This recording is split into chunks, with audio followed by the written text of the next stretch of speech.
Kolejny odcinek podcastu Ogniu Pytań. Dzisiejszym moim gościem jest Żaneta. Dzień dobry, Żaneto, cześć. Witam, cześć.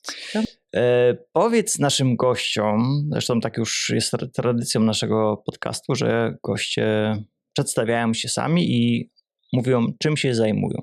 Więc bardzo proszę, powiedz, z czym przychodzisz do nas dzisiaj?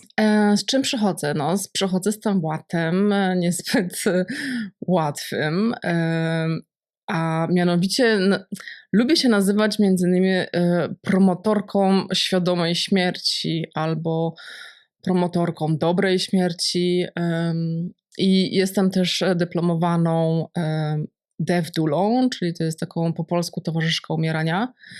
To się jakby położna Dula śmierci. umierania, bo dula ogólnie z dulą mają kobiety do czynienia więcej, no bo to jest teraz troszkę bardziej już znane, że to jest taka, nie jest położna, ale to jest taka towarzyszka, to są taki organ wykonawczy, mam wrażenie właśnie kobiety rodzącej, ona jest jej ustami i rękoma, ona po prostu wykonuje to, co one wcześniej ustaliły. No i towarzyszka umierania to też jest taka właśnie osoba, która nie tylko jest na samym końcu przy łóżku, trzyma za rękę, tylko prowadzi osobę zdiagnozowaną już nawet parę miesięcy wcześniej, tak? Może być to parę miesięcy wcześniej. Tak, także prowadzi do tego ostatniego momentu i po prostu rozmawiają, poznają się i umawiają się na przykład na to, co ta osoba, co ona chce, jakie rytuały, jakie pożegnanie i tak dalej. Także nazywa się towarzyszka umierania, nie podoba mi się ta nazwa po polsku. Od 2 tygodni już też dyplomowanym coachem żałobnym, a dodatkowo masuję. I prywatnie jestem mamą. Powiedz mi, bo to mnie w zasadzie ciekawi, może nie najbardziej, ale skąd się u ciebie zrodził pomysł, żeby zająć się tego typu działalnością? Znaczy, czy to był przypadek, czy to był świadomy wybór? To znaczy to się tak nazywa, a założyłam szkołę. To nie jest szkoła, bo to jest tak naprawdę strona na Facebooku. Ale pytasz o to, czy ogólnie w ogóle pomysł? Ogólnie pracy. Pomysł pracy plus właśnie pomysł na Szkołę Dobrego Umierania. Ale zacznijmy w ogóle od pracy. Jak trafiłaś do tej pracy? To znaczy tak, to jest wolontariat, który robię od 3 lat. Jestem wolontariuszką w tym hospicjum. Jeszcze kiedyś, parę lat temu też byłam przez rok. Ale właśnie tak myślałam o tym, nie ma takiej jakiejś specjalnej historii, że spadło na mnie coś z nieba i coś mi się ukazało. To się po prostu wydarzyło. Ja miałam taką łatwość, chyba mam po prostu przebywania z osobami w ciężkich sytuacjach. Ja wcześniej pracowałam też w opiece. Przez 10 lat zajmowałam się chłopcem z porażeniem czterokończynowym na wózku. Jak zaczynałam z nim pracować, on miał 18 lat. Teraz do 30 roku z nim pracowałam.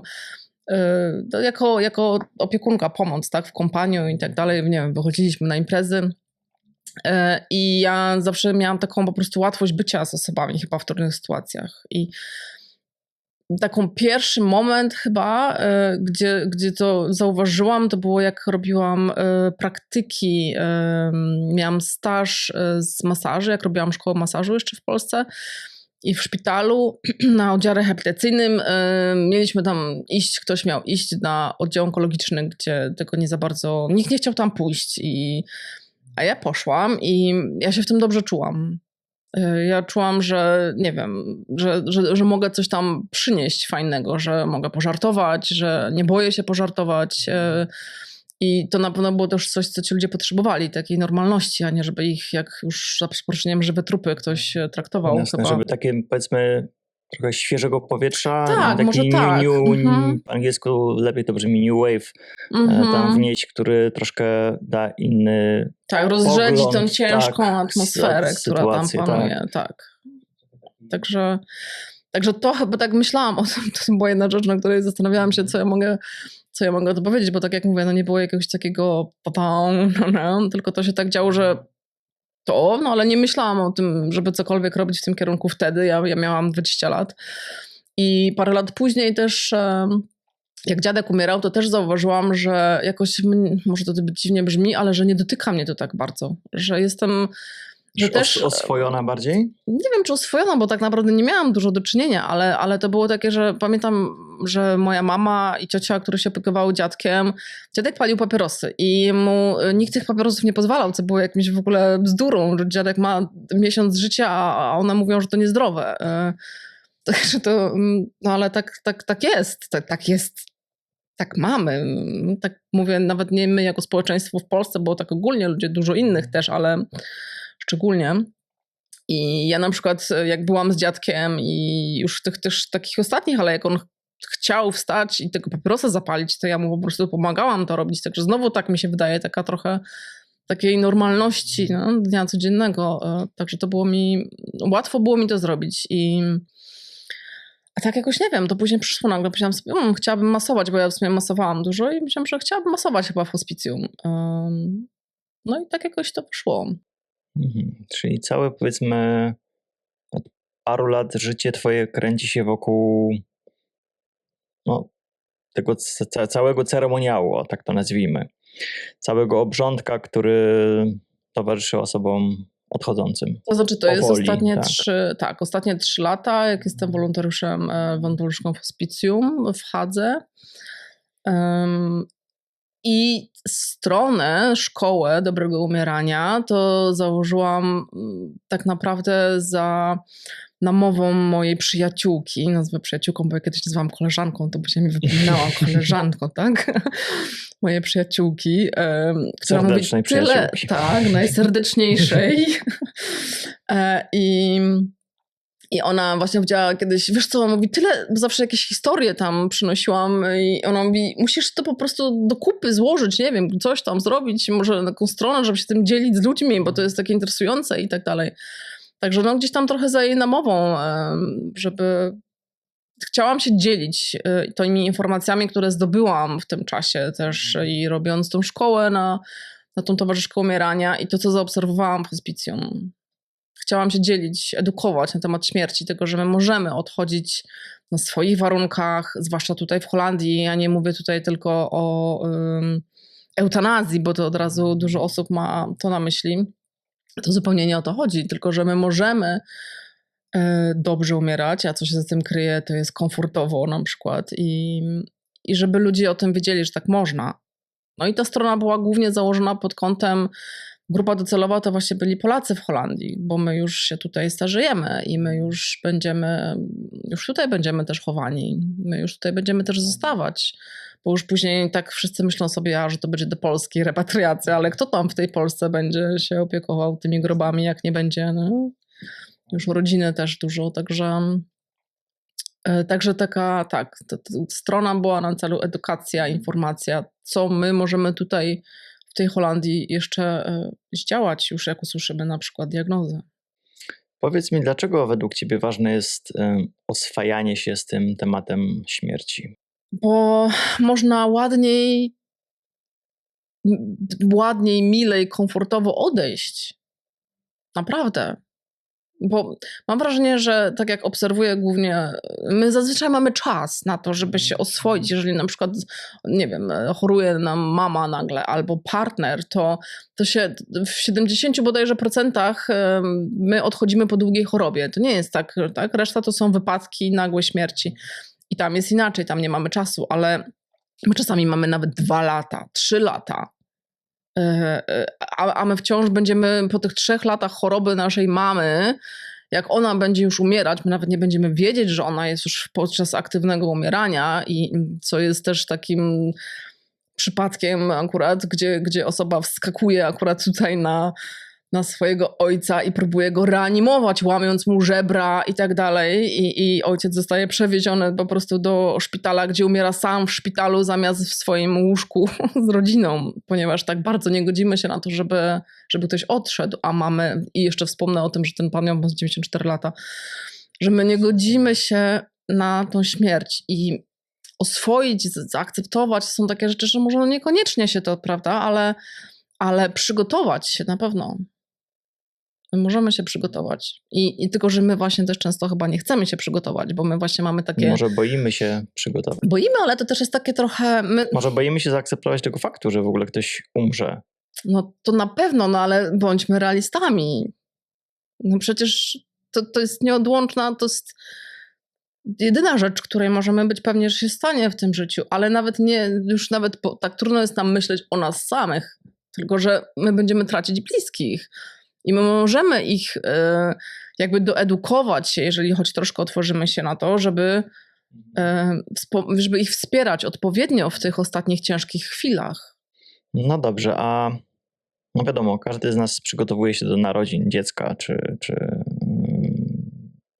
jakieś jest całe tam baby shower i tak dalej, cała jest ceremonia przygotowania, która trwa przez te 9 miesięcy. A jak możemy właśnie przygotować się do śmierci? Oj, no to Długi tak, no to temat, jest, tak? to jest cały podcast teraz. Nie, o tym. No, to tak skróćmy, bo jeszcze mam inne pytanie.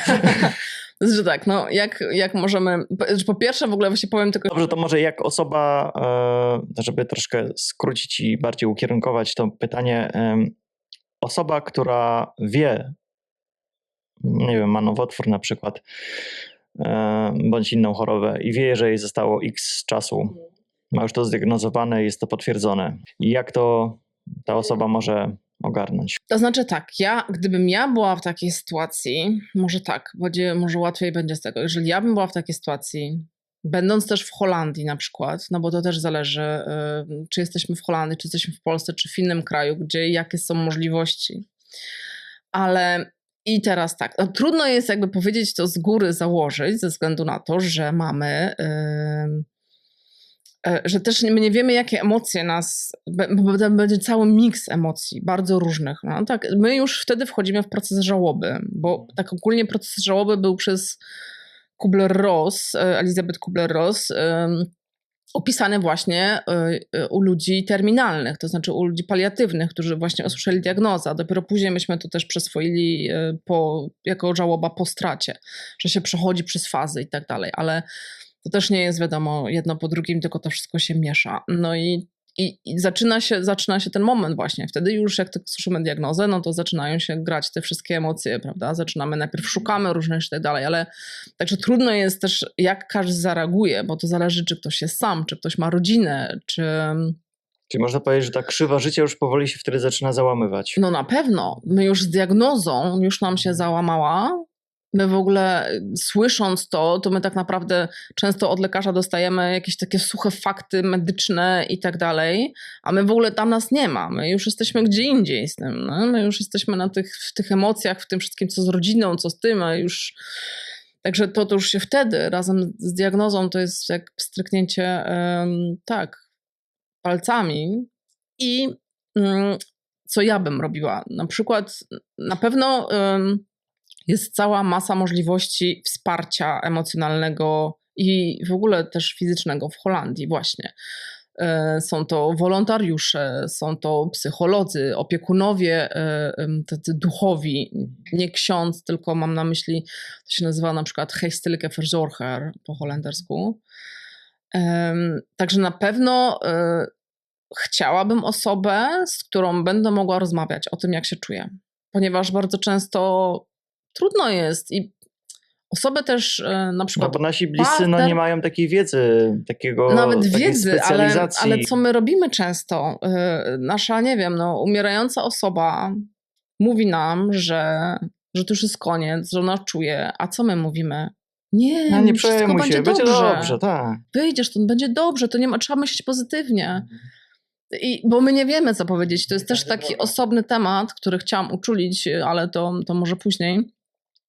Także na pewno chciałabym kogoś właśnie, kto by z kim mogłam rozmawiać o tym, jak się czuję i nie słyszeć takich jakichś dziwnych porad, doradzania od osób, które po prostu same nie radzą sobie ze swoimi emocjami w tym momencie. Jest dużo organizacji, które wspomagają osoby, które się opiekują osobą, bo wtedy już stajesz, już jakby osoba, która na przykład już mąż, partner staje się tak zwany mantelzorg, czyli już osobą, która się opiekuje, prawda? Zmienia się ta relacja tak samo już już w pewnym momencie nie jesteśmy żoną i mężem, my jesteśmy chorym i opiekującym się, tak to wygląda niestety. I to jest też męczące dla tej osoby, która się opiekuje. I to jest obciążenie fizyczne i psychiczne Także wsparcie też właśnie dla takiej osoby, tu my mamy dużo takich różnych możliwości. Już teraz wybiegam, że nawet można pojechać sobie na wakacje i mieć kogoś, kto przyjdzie i zostanie z umierającą osobą, która będzie przez 24 godziny na dobę. To jest taka wakacyjna pielęgniarka na przykład. Także tego typu możliwości. No, szukałabym tak samo opcji alternatywnych, paliatywnych, jakichś wspomagania, czyli jak złagodzić, bo tak naprawdę ten okres paliatywny to już jest okres, w którym po prostu łagodzimy skutki choroby. I też możemy są różne na to sposoby. Mamy dużo też, także na pewno szukałabym tutaj. No i byłoby pewnie bliżej i im wcześniej, tym lepiej, bo szczerze mówiąc takie rozmowy o śmierci, o tym, co by się chciało po śmierci, o tym, co by się chciało, nie wiem, czy chce się być skremowanym, czy chce się być oddanym na organy, czy dla nauki, czy być rozsypanym tu i tam, czy cokolwiek, to najlepiej takie rozmowy zacząć jest teraz, jak jesteśmy zdrowi. I one nie są naładowane nie mają takiego emocjonalnego ładunku. Co w momencie, jeżeli osoba nie wyraziła swojej woli, nie określiła się, jakby chciała być pochowana, to co wtedy jej bliscy mogą zadecydować? Czy... Tak. Decydują. Często jest tylko tak, że tak w Polsce jest głównie. No przecież jak pytamy, jak ja nie wiem, pytam mojej mamy, co ona by chciała, to ona w ogóle nabiera wody w usta i mówi, że jestem chyba głupia, że ja w ogóle to pytam i że ją to nie interesuje, co będzie po śmierci i tak dalej. Także zazwyczaj my decydujemy o tym. Ale można też właśnie razem właśnie z taką na przykład towarzyszką umierania wymyślić różne rytuały, które będziemy w tym czasie też robić, w które na przykład będziemy, nie wiem, nagrywać filmiki, pisać listy albo przygotowywać nasze dzieci. Tak, na przykład dzieci do odejścia. Tak, jeżeli byłabym ja i zostawiałabym moją córkę, to chciałabym w tym czasie, nie wiem, jakby zbudować taką całą artylerię wspomnień dla niej na później, nie wiem, pisać dla niej listy, które ona będzie otwierała, jak będzie miała lat 18 albo to, albo tamto, czyli takie aktywne przygotowywanie się i uważam, że to jest piękne, jeżeli o tym jesteśmy w stanie mówić i pokazywać te swoje emocje. I ja na pewno też myślę, że na te ostatni czas zdecydowałabym się teraz tak myślę, na hospicjum. Sama bym też mogła sobie po prostu szukać, chciałabym i wybrać, bo wydaje mi się, że przynajmniej z tego, co widzę, to w czym ja uczestniczę, to jest spokojna śmierć. Naprawdę bardzo spokojna śmierć. Także w porównaniu na przykład właśnie z dziadkiem, który, nie wiem, mając halucynacje i tak dalej, co dla nas wygląda to strasznie, my nie wiemy, co tam się dzieje, jest w stanie, te wszystkie rzeczy jesteśmy w stanie w hospicjum, znaczy pielęgniarki oczywiście zminimalizować, także ten komfort jest po prostu umierania lepszy, wydaje mi się, tak. Drogi widzu, słuchaczu, jeżeli chcesz pomóc w rozwoju tego podcastu i tworzeniu jeszcze lepszych treści, możesz wesprzeć ten kanał, stawiając mi wirtualną kawę. Link do strony znajduje się poniżej w opisie tego podcastu. Każda kawa przynosi ogromną radość i motywację i przy okazji pozwala tworzyć coraz lepsze treści. Nie zapomnij również o 2 ważnych krokach: kliknięciu subskrypcji oraz zostawieniu komentarza. Dzięki nim algorytm YouTube pozwoli dotrzeć do nowych odbiorców. Jeżeli ta rozmowa wam coś otworzy, coś pięknego wam pokaże, zainspiruje, to po prostu podeślijcie ją dalej, bo to pomaga promować fajne, wartościowe materiały na tym kanale. A tymczasem wracamy już do materiału. Wróćmy może do momentu, gdy dana osoba usłyszy tą diagnozę od lekarza i jak ta osoba oraz jej najbliżsi, jej rodzina mogą się w jak najlepszy sposób, nie wiem, czy to dobre określenie, przygotować. Bo bardziej mi chodzi o kwestie nie same psychiczne, tylko bardziej formalne. Czy te osoby, jakie w ogóle są możliwości, żeby wybrać to miejsce ostatniej przystani, że tak powiem, ostatnią przystań. Czy to jest szpital, czy to jest, nie wiem, hospicjum, czy są jeszcze jakieś inne możliwości, gdzie ta osoba może się udać, żeby nią właśnie się To znaczy tak, do hospicjum, tak dalej, do hospicjum, tylko to trafia osoba, która jest terminalna, czyli nie jest jeszcze paliatywna, tylko terminalna, to znaczy, że ma 3 miesiące, szacowane 3 miesiące życia.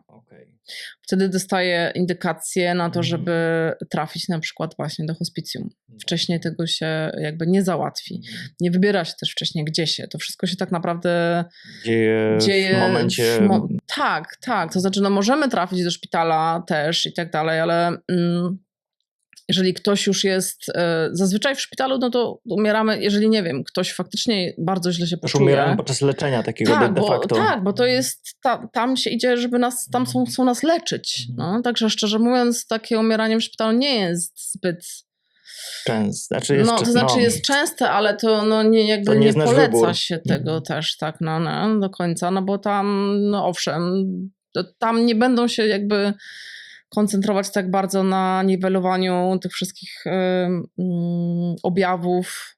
Tam dostaniemy prawdopodobnie morfinę, więc nie wiem, no ale gdzieś tam w hospicjum się pod wieloma różnymi kątami patrzy, czy jest komfortowo pacjentowi, czy nie.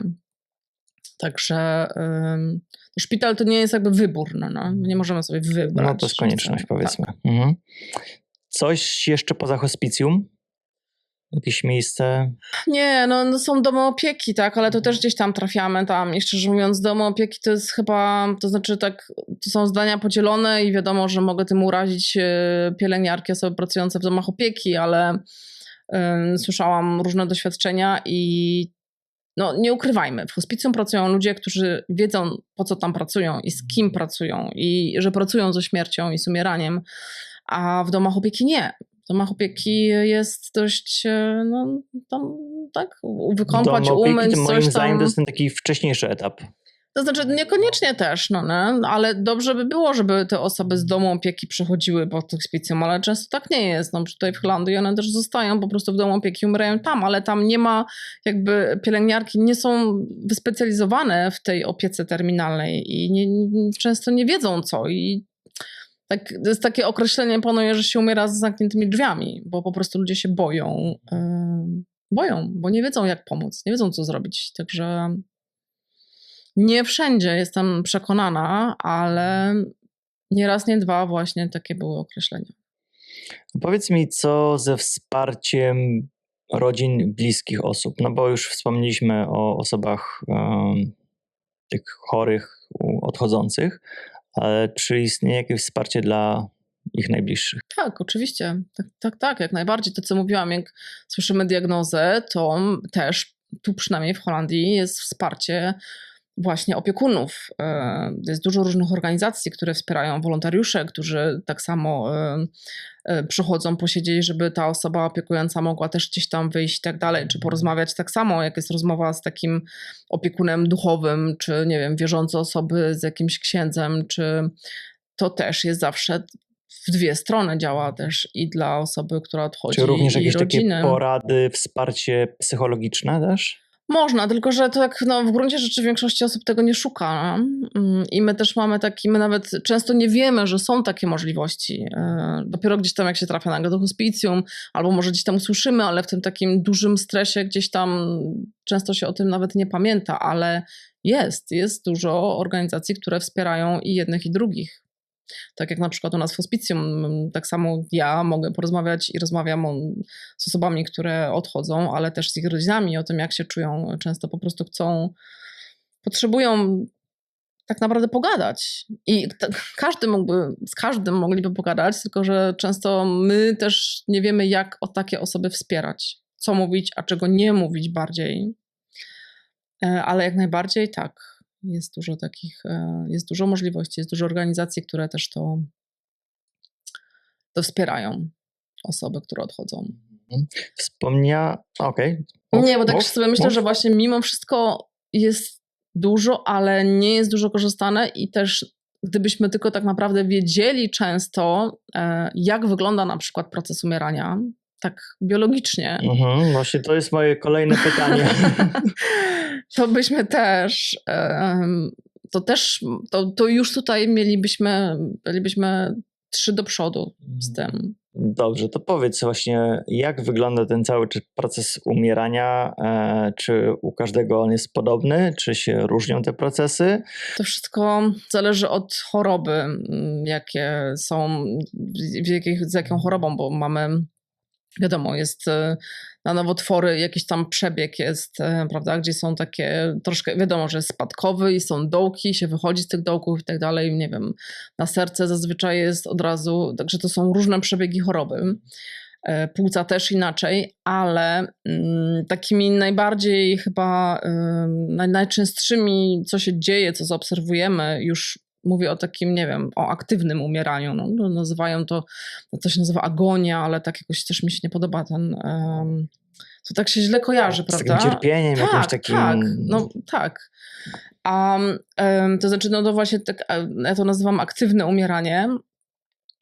No to powoli już już tygodnie możemy zauważyć, to już nawet miesiące, że osoba jest coraz szybciej zmęczona, to jest raz, więcej coraz śpi, coraz mniej je. To są już takie miesiące przed. No i to tak się coraz bardziej pogłębia, że spędza się coraz więcej jednak gdzieś tam w śnie tego dnia. Zmęczenie jest też bardzo duże, już coraz mniej się robi jakieś tam rzeczy w domu czy cokolwiek. No i już przychodzi ten taki moment, już mówimy o tych Czy to jest takie aktywnym. powolne wygasanie, tak? Tak, właśnie dlatego to też jest proces i to też jest to, że my właśnie to oswajanie, my mamy miesiące na to, zazwyczaj miesiące, żeby to oswoić właśnie.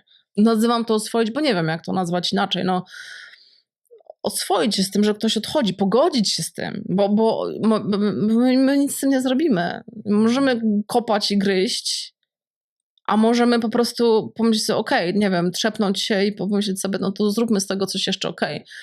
I do kiedy to będzie możliwe, prawda, żeby było komfortowo wszystkim nam, żeby było jak najmniej stresu.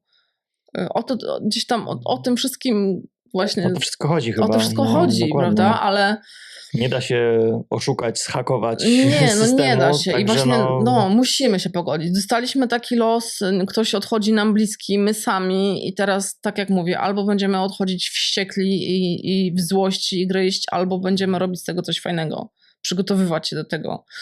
I także mamy na to czas, bo to się tak wygasa, dokładnie. I to takim, no wiadomo, bóle, że gdzieś tam ten ból się też zwiększa u pacjentów często. Zmienia się, mówimy już o tych ostatnich, powiedzmy, bo też czas umierania to nie jest godzina, 2. Umiera się parę dni, powiedzmy, takiego aktywnego, 2 dni. No, czasami zdarzają się przypadki, że ktoś tak siedzi, wszystko niby jest okej i umiera. No, akurat w hospicjum się z takimi w sumie nie spotkaliśmy, ale zazwyczaj mniej więcej już ktoś aktywnie zaczyna umierać, to tak mniej więcej około 2 dni, powiedzmy, to trwa. No to zmienia się oddech, staje się płytszy, przerwy między oddechami. To jest takie harczenie słychać w gardle. Ciało zaczyna, już krew mniej pompuje, te organy się powoli owłęczają, jedzenie, picie jest odstawiane, czy to picie to jeszcze tak, bo jest sucho w ustach, także gdzieś tam pacjenci potrzebują, ale tak, jedzenie już nie, bo już ciało wyłącza powoli funkcję i tutaj jest kolejna rzecz, na którą uczulam, to jest to, że mają tendencję ludzie karmić osoby, na siłę karmić, gdzie mięśnie są już rozluźnione, dlatego osoba już leży, nic nie robi, większość czasu śpi. Już wtedy załatwia się pod siebie, bo nie jest w stanie już kontrolować też tych mięśni. I tak samo jest mięśnie przełyku. I można, tak samo jest to harczenie i tak dalej. Można tą osobę udławić. Tą osobę można udławić po prostu. I w wielu kulturach, na przykład, nie wiem, muzułmańskiej, tureckiej, pchają czasami jedzenie do końca, ponieważ to jest zdrowie, tak? I to myślą, że ktoś umiera, bo nie je, a nie, że... Jest zdrowy i silny jedz. Tak. I bardzo, może się zdarzyć, że po prostu się udławi ta osoba. Także na to uczulam w tych ostatnich momentach, jeżeli ostatnie dni, nie wiem, nasza blisko odchodząca osoba odmawia jedzenia, to my nie futrujmy jej, a już nawet jakimiś takimi, nie wiem, jest jakieś jedzenie dla jakieś takie wysoko białkowe, czy w ogóle witaminowe. Tak, to w ogóle chyba od paru lat takie zrobiły się modne jakieś takie szejki dla osób chorych, dla osób starszych. Tak. I to tylko przedłużamy cierpienie tej osoby. I dla mnie to jest takie wymyślanie produktu na siłę trochę. Tak, i to naprawdę to niedobrze wpłynie, no bo to tylko jakby ciało dostaje energię, które ono to odcina, ono tego już nie potrzebuje, ono nie chce nic przerabiać, ono teraz jest zajęte czymś innym procesem i my tylko przedłużamy jakby ten stan. Niestety nie fajny stan, ten ktoś nie dostanie z tego energii, podniesie się, tylko po prostu będzie dłużej umierać. Także no, zmienia się ciało, w sensie skóra. Takim dość dziwnym, śmiesznym jest to, że już w tych ostatnich godzinach na przykład nos robi się szpiczasty. A czym to jest spowodowane? Nie mam zielonego pojęcia. To znaczy, to jest zapadnięcie, robi się szpiczasty i taką to jakby skóra jasną... jakoś się zapadała? No tak, czy... jakby, ja nie wiem jak to jest, bo tak naprawdę... Może jakoś krew odpływa Krew odpływa to tak czy siak, no bo już mniej pompuje i też robią się na parę godzin przed albo to kwestia kończyny. krążenia właśnie może. Tak, kończyny właśnie, już troszkę sinieją paznokcie, na przykład zmienia się kolor, plamy na ciele zaczynają się też robić takie.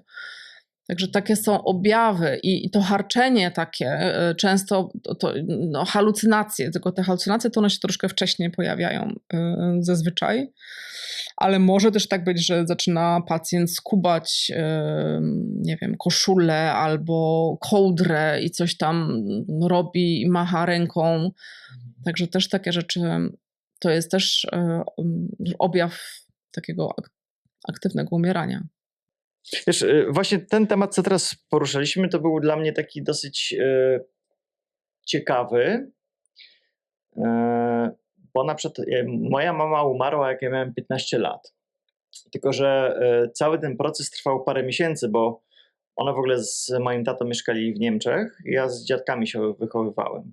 I w momencie, jak ojciec już tam rok czy 2 lata wcześniej zjechał do Polski, ona jeszcze została i dostała wylewu tam w Niemczech, zapadła w śpiączkę i no tam ją później przetransportowali do Polski już. I ten proces trwał no praktycznie prawie że pół roku. No, pół roku. I tak właśnie próbowałem się doszukać, no tylko że to było 20 ponad lat temu, więc tam wiesz, niewiele z tego pamiętam. Mam jakieś takie, wiesz, urywki, flashbacki tak zwane, ale no wiesz, ona była w śpiące, już to już praktycznie, no w ogóle nie było z nią kontaktu żadnego, prawda? Więc to już było takie... Znaczy, nikt się z nas nie spodziewał cudów, tak? Zresztą nam lekarze mówili, że mózg został na tyle uszkodzony przez krew, że tam praktycznie 90% mózgu już było, wiesz, kompletnie zalane krwią. Ale tak właśnie z tego, co teraz mówiłaś, starałem się wyłapać te momenty. Ale to mówię, to już było tyle lat temu, że nie... A poza tym to też tak sobie teraz myślę, że to mogło być zupełnie... To trudno, bo jeżeli ktoś już jest miesiące w śpiączce, to on ma podawane tak czy siak, wiadomo, jakieś i gdzie tam ten moment teraz wyczaić, no właśnie, że to się wyłącza dlatego samo. Tak starałem się, ale to... Tak, bo na pewno podawali jedzenie. Jak ktoś jest jeszcze świadomy tak do końca, to tak, ale w przypadku właśnie choroby jakiejś to nie bardzo... No jak wiem, czy da się taki moment w ogóle wyłapać. To znaczy choroby tak, ale w śpiączce no to trochę jakoś inaczej wygląda, to nawet nie wiem, no bo my nie mieliśmy też pacjentów, ale w momencie, tak jak ja kiedyś, czy ja mam takie na stronie... No właśnie to jest właśnie chyba ten przypadek, że to jednak szpital wtedy tak, jakby tak, no bo to jak jest rolę... śpiący, to nie wychodzi ze szpitala ta osoba, no. Tylko ciekaw jestem, czy na przykład oni decydują wtedy sami, przestajemy podawać jedzenie, bo na przykład tak jak jest paliatywna sedacja, my mamy takie tutaj powiedzmy 3 możliwości, no powiedzmy 4, decyzji o zakończeniu życia. To jest przestajesz jeść i pić, paliatywna sedacja, eutanazja i to też jest eutanazja, no ale to nazywają pomoc, no ja nie chcę mówić o tym samobójstwie, ale Po prostu to jest też eutanazja, tylko że pije się, podaje lekarz napój, który samemu się wypija. Takie są i na przykład paliatywna sedacja to jest właśnie to jest taka szara strefa. To jest taka szara strefa tutaj, bo tak naprawdę niby paliatywną, nie wiem, no to też możemy o tym porozmawiać po prostu właśnie, tak jak, czy w sensie paliatywna sedacja jest wtedy, kiedy pacjent No już właśnie, ma... powiedz może tak, czym te 4 różne aspekty się różnią? No więc tak, możemy zadecydować o tym, jak chcemy zakończyć nasze życie. Część jest możliwa tylko tutaj, a część ogólnie powiedzmy wszędzie. No, dobrze, ale zacznijmy jeszcze tak. Czy to mogą wybrać osoby, każda osoba wokół nas może się na to zdecydować, czy to już trzeba być faktycznie osobą chorą, zdiagnozowaną, że tyle i tyle ci życia zostało, czy to, nie wiem, każdy zdrowy człowiek pracujący może... Nie, ale znaczy, może się zdecydować na to, żeby przestać jeść i pić i wtedy umrze za parę tygodni. Może, ale tak? na eutanazję na przykład? Nie. Okay. Nawet... Bo chciałem rozwiać parę mitów. Oczywiście, ja chętnie to zrobię, bo to jest... Na temat eutanazji jeszcze tu mam też jakieś pytania, więc... Nie, są 4 opcje, w jaki sposób możemy zakończyć swoje życie. Świadomie zakończyć swoje życie, czyli że my wybieramy. No i to jest właśnie tak, zaprzestanie jedzenia i picia. Jest to dosyć niełatwe, trudne. To wspomaga tak naprawdę osobę już w tym ostatnim momencie właśnie. W tym ostatnim momencie jest paliatywna sedacja i jest eutanazja. I paliatywna sedacja jest w momencie, kiedy osoba ma mniej więcej, czy też po pierwsze, że nie działają żadne środki przeciwbólowe, albo że jest jakaś dolegliwość, której lekami nie jest się w stanie zminimalizować albo wyeliminować. I wtedy lekarz, i tu już osoba po prostu bardzo cierpi, i ona jest po prostu wprowadzana, to nie jest w śpiączkę, ale powiedzmy w śpiączkę. Ale też musi być 2 tygodnie, zostało jakby tej osobie 2 tygodnie mniej więcej życia.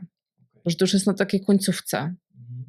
I o tym też może zdecydować rodzina. Na przykład, że widzi już, że osoba cierpi po prostu. Że cierpi bardzo, sama nie wie już jakby też co się dzieje i tak dalej, a na przykład jest, nie wiem, często osoby próbują wstawać, przewracają się, łamią sobie ręce albo cokolwiek, bo oni po prostu nie są już świadomi, ale jeszcze jakby mają siłę na to, żeby coś fizycznie działać, ale i nie jest się w stanie tego środkami innymi farmakologicznymi złagodzić, żeby tą osobę uspokoić w jakiś na przykład sposób, Także jest w takiej sytuacji rodzina też może zdecydować o tym, czy sam pacjent, że chce, może to już ustalić wcześniej, że może będzie chciał paliatywną sedację i może to być taka już na stała, albo tylko, że na przykład śpi na przykład przez 8 godzin dziennie, budzi się tylko na godzinę, 2 i później dalej, żeby zminimalizować to cierpienie, czyli jest obudzony tylko na przykład od godziny 18 do 20, jak ktoś jeszcze do niego chce przyjść albo coś i tak dalej, a później znowu jest wprowadzony. I to jest lekami jakoś wywoływane, tak? Tak, lekami. Albo już na stałe, także wtedy już trzeba się pożegnać, bo ta osoba już się nie obudzi. I ona już później odchodzi w śpiączce. Ona odchodzi w śnie. Ona odchodzi w śnie i zazwyczaj, bo to już jest tak, zazwyczaj tak jak mówię, to muszą być, że to jest mniej więcej około 2 tygodni życia, także to ciało jest bardzo osłabione i to jest po prostu podanie dużej dawki leków nasennego i serce, to oni to nazywają taką szarą strefą trochę, bo jak na przykład ja na jakichś kursach, nie wiem, rozmawiałam na ten temat, to wszyscy mówią, że to jest taka szara strefa i tak tutaj nagle takie ale tak później sobie człowiek myśli, niech to zostanie taką szarą strefą, bo to jest opcja dla osób, które tego naprawdę potrzebują. I lepiej, żeby to zostało w takiej szarej strefie, niż jakby ktoś to miał zacząć chcieć regulować i się doszukiwać, bo to jest,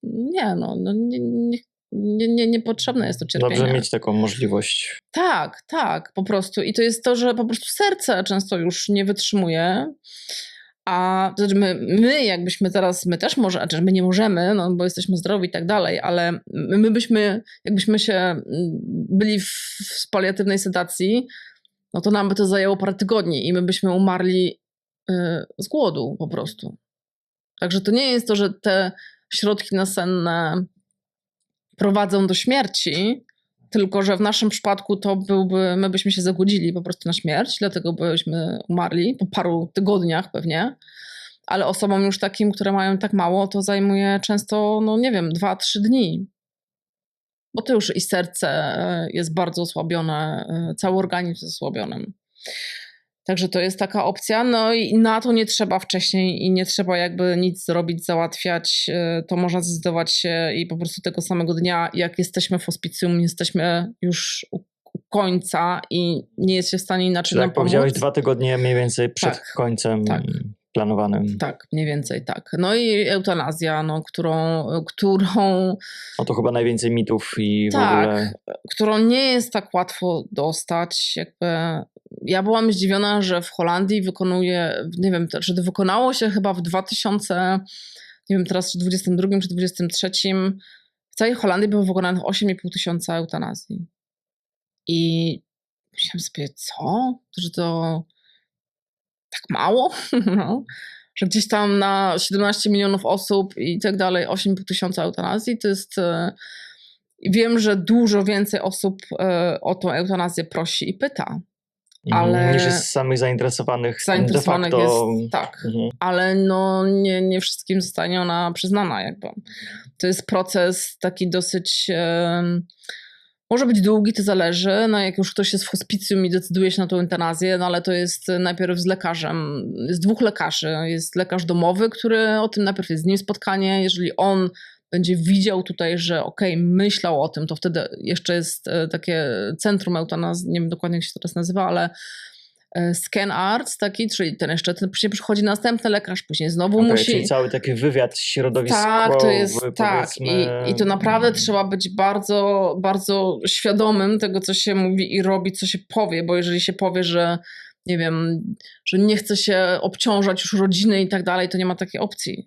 To już niestety odmawiają wtedy eutanazji. Tutaj Jakie w ogóle warunki trzeba spełnić? To znaczy jakby tak w krótkim trzeba... No bo osoba zdrowa...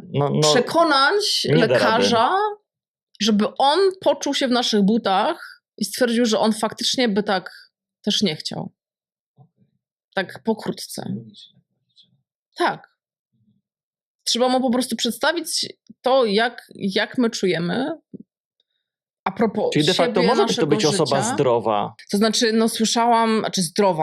słyszałam, były przypadki, że osoba, która, depresja na przykład może być, tak, jeżeli jest leki i tak dalej, nie pomagają, lata i tak dalej, można dostać. Też akurat Kasia, z którą pracuję na jakimś takim właśnie filmiku, który nagrywałyśmy, mówiła o dziewczynie, która miała piski w uszach latami. Takie, nie wiem jak to się, takie piszczenie w uszach, to jest saus, nie wiem jak to się po polsku nazywa to dokładnie, ale i ona też w końcu po latach też dostała tą eutanazję. Są przypadki, że ja na przykład pamiętam, że miałam bardzo długo ból pleców. Ja nie byłam w stanie funkcjonować prawie normalnie i myślałam sobie, ja naprawdę rozumiem ludzi, którzy chcą tą eutanazję i naprawdę. I często jest tak, że ja też nie zauważyłam nawet w hospicjum przez ten czas, żeby ktokolwiek, kto tą eutanazję jakby dostał, przyznali mu, żeby on nagle zmieniał zdanie albo że ci ludzie zazwyczaj nie mogą się doczekać tego momentu. Bo to ich uwalnia z cierpienia, którym to nie jest tak, że ktoś sobie dostanie teraz, mi się już nie chcesz żyć. Nie, musisz walić głową w ścianę tak naprawdę. Jakbyś mógł stać, to byś walił tą głową w ścianę, a nawet nie możesz stać. Czy to nie jest kwestia naszego chwilowego kaprysu? Nie ma takiej opcji. Co najczęściej ludzie mówią przed śmiercią? Czy są na przykład rzeczy, których, nie wiem, żałują? Czy miałaś jakiś taki kontakt? Tak. Co ci ludzie w ogóle opowiadają? To znaczy już to przed bardzo... samym odejściem. Znaczy to przed samym odejściem to tak już jest, no, to już zazwyczaj jest mało tej świadomości. Także to już tak nie. Ja mówię no to może troszeczkę wcześniej jeszcze. No, to znaczy tak, często, czy są tacy, którzy opowiadają o swoim życiu i mówią jakieś, ale jest też cała masa i raczej większość jest takich, którzy nie chcą mówić o swoich, nie wiem, problemach, o życiu, tym, o porażkach, o tym w ogóle gdzieś tam się... Oni są też tacy wtedy schowani, oni się boją bardziej tej śmierci. To dla mnie chyba jakby to miało być taki tego sądu ostatecznego, tylko że tak naprawdę kiedyś gdzieś czytałam, że przypuszczają, no bo to nie wiadomo, że ten sąd ostateczny to my robimy sobie sami, a raczej ta chemia mózgu, która się wydziela podczas już aktywnego umierania. Czy to w momencie śmierci się dzieje? Bo ja na przykład słyszałem... W momencie śmierci. To znaczy w momencie śmierci, bo to jest tak jak mówię, czasami tak 2 dni... Ja na przykład, i to dosłownie parę dni temu, nie wiem, gdzie ja to znalazłem, gdzie ja wyczytałem, czy zobaczyłem, już nie pamiętam, że w momencie śmierci wszystkie nasze neurony, które mają jakiś tam ładunek energetyczny, jest po prostu eksplozja tych neuronów. W sensie ten ładunek energetyczny jest cały wyładowywany. I to może być właśnie ten moment, o którym mówisz. Tak, ale też podobno kiedyś oglądałam wykład takiego, nie pamiętam, Babicki chyba nazwisko było, tak mi się coś kojarzy, który zajmuje się w ogóle jakimiś psychodelikami i tak dalej. I on miał gdzieś jakiś wykład kiedyś właśnie o chemii umierania. No i twierdzą, że wtedy, że to jest tak naprawdę taka największa psychodeliczna jazda, którą możemy sobie zafundować. Różne związki chemiczne, które są w grzybach halucynogennych i tak dalej, się wtedy, wszystko to jest taka bomba chemiczno-kosmiczna chyba i możliwe, że właśnie, że my sobie wtedy sami robimy ten rachunek sumienia, że sobie robimy rachunek sumienia to na bank, tak czy siak, już i wcześniej, ale ten sąd ostateczny, że to się może dziać wtedy właśnie. No to sąd ostateczny, czy jakiej innej nazwy byśmy nie użyli, to... Tak, bo ten sąd ostateczny, taki biblijny sąd ostateczny, no bo że to gdzieś tam, tak, na tej zasadzie, że tak jak mówi się, że stajemy wtedy, nie wiem, przed bramami, czy przed Bogiem, nie wiem dokładnie, jak to tam jest, ale i wtedy Bóg będzie, czy kto tam to robił, będzie nas sądził, to tak naprawdę my sami sobie to robimy. Okay. My sami siebie osądzimy. Nie orientujesz się, ile ta chemia w ogóle może trwać, ten proces tego sądu ostatecznego? Czy bo jeżeli chodzi faktycznie o to, gdyby to się wiązało właśnie z tym faktem tych rozładowania tych neuronów, no to dosłownie ułamek sekundy podejrzewam, że byłby. Nie wiem, czy to jest ułamek sekundy, bo tak jak mówię, proces aktywnego umierania to nie są ułamki sekundy. To są dni, godziny.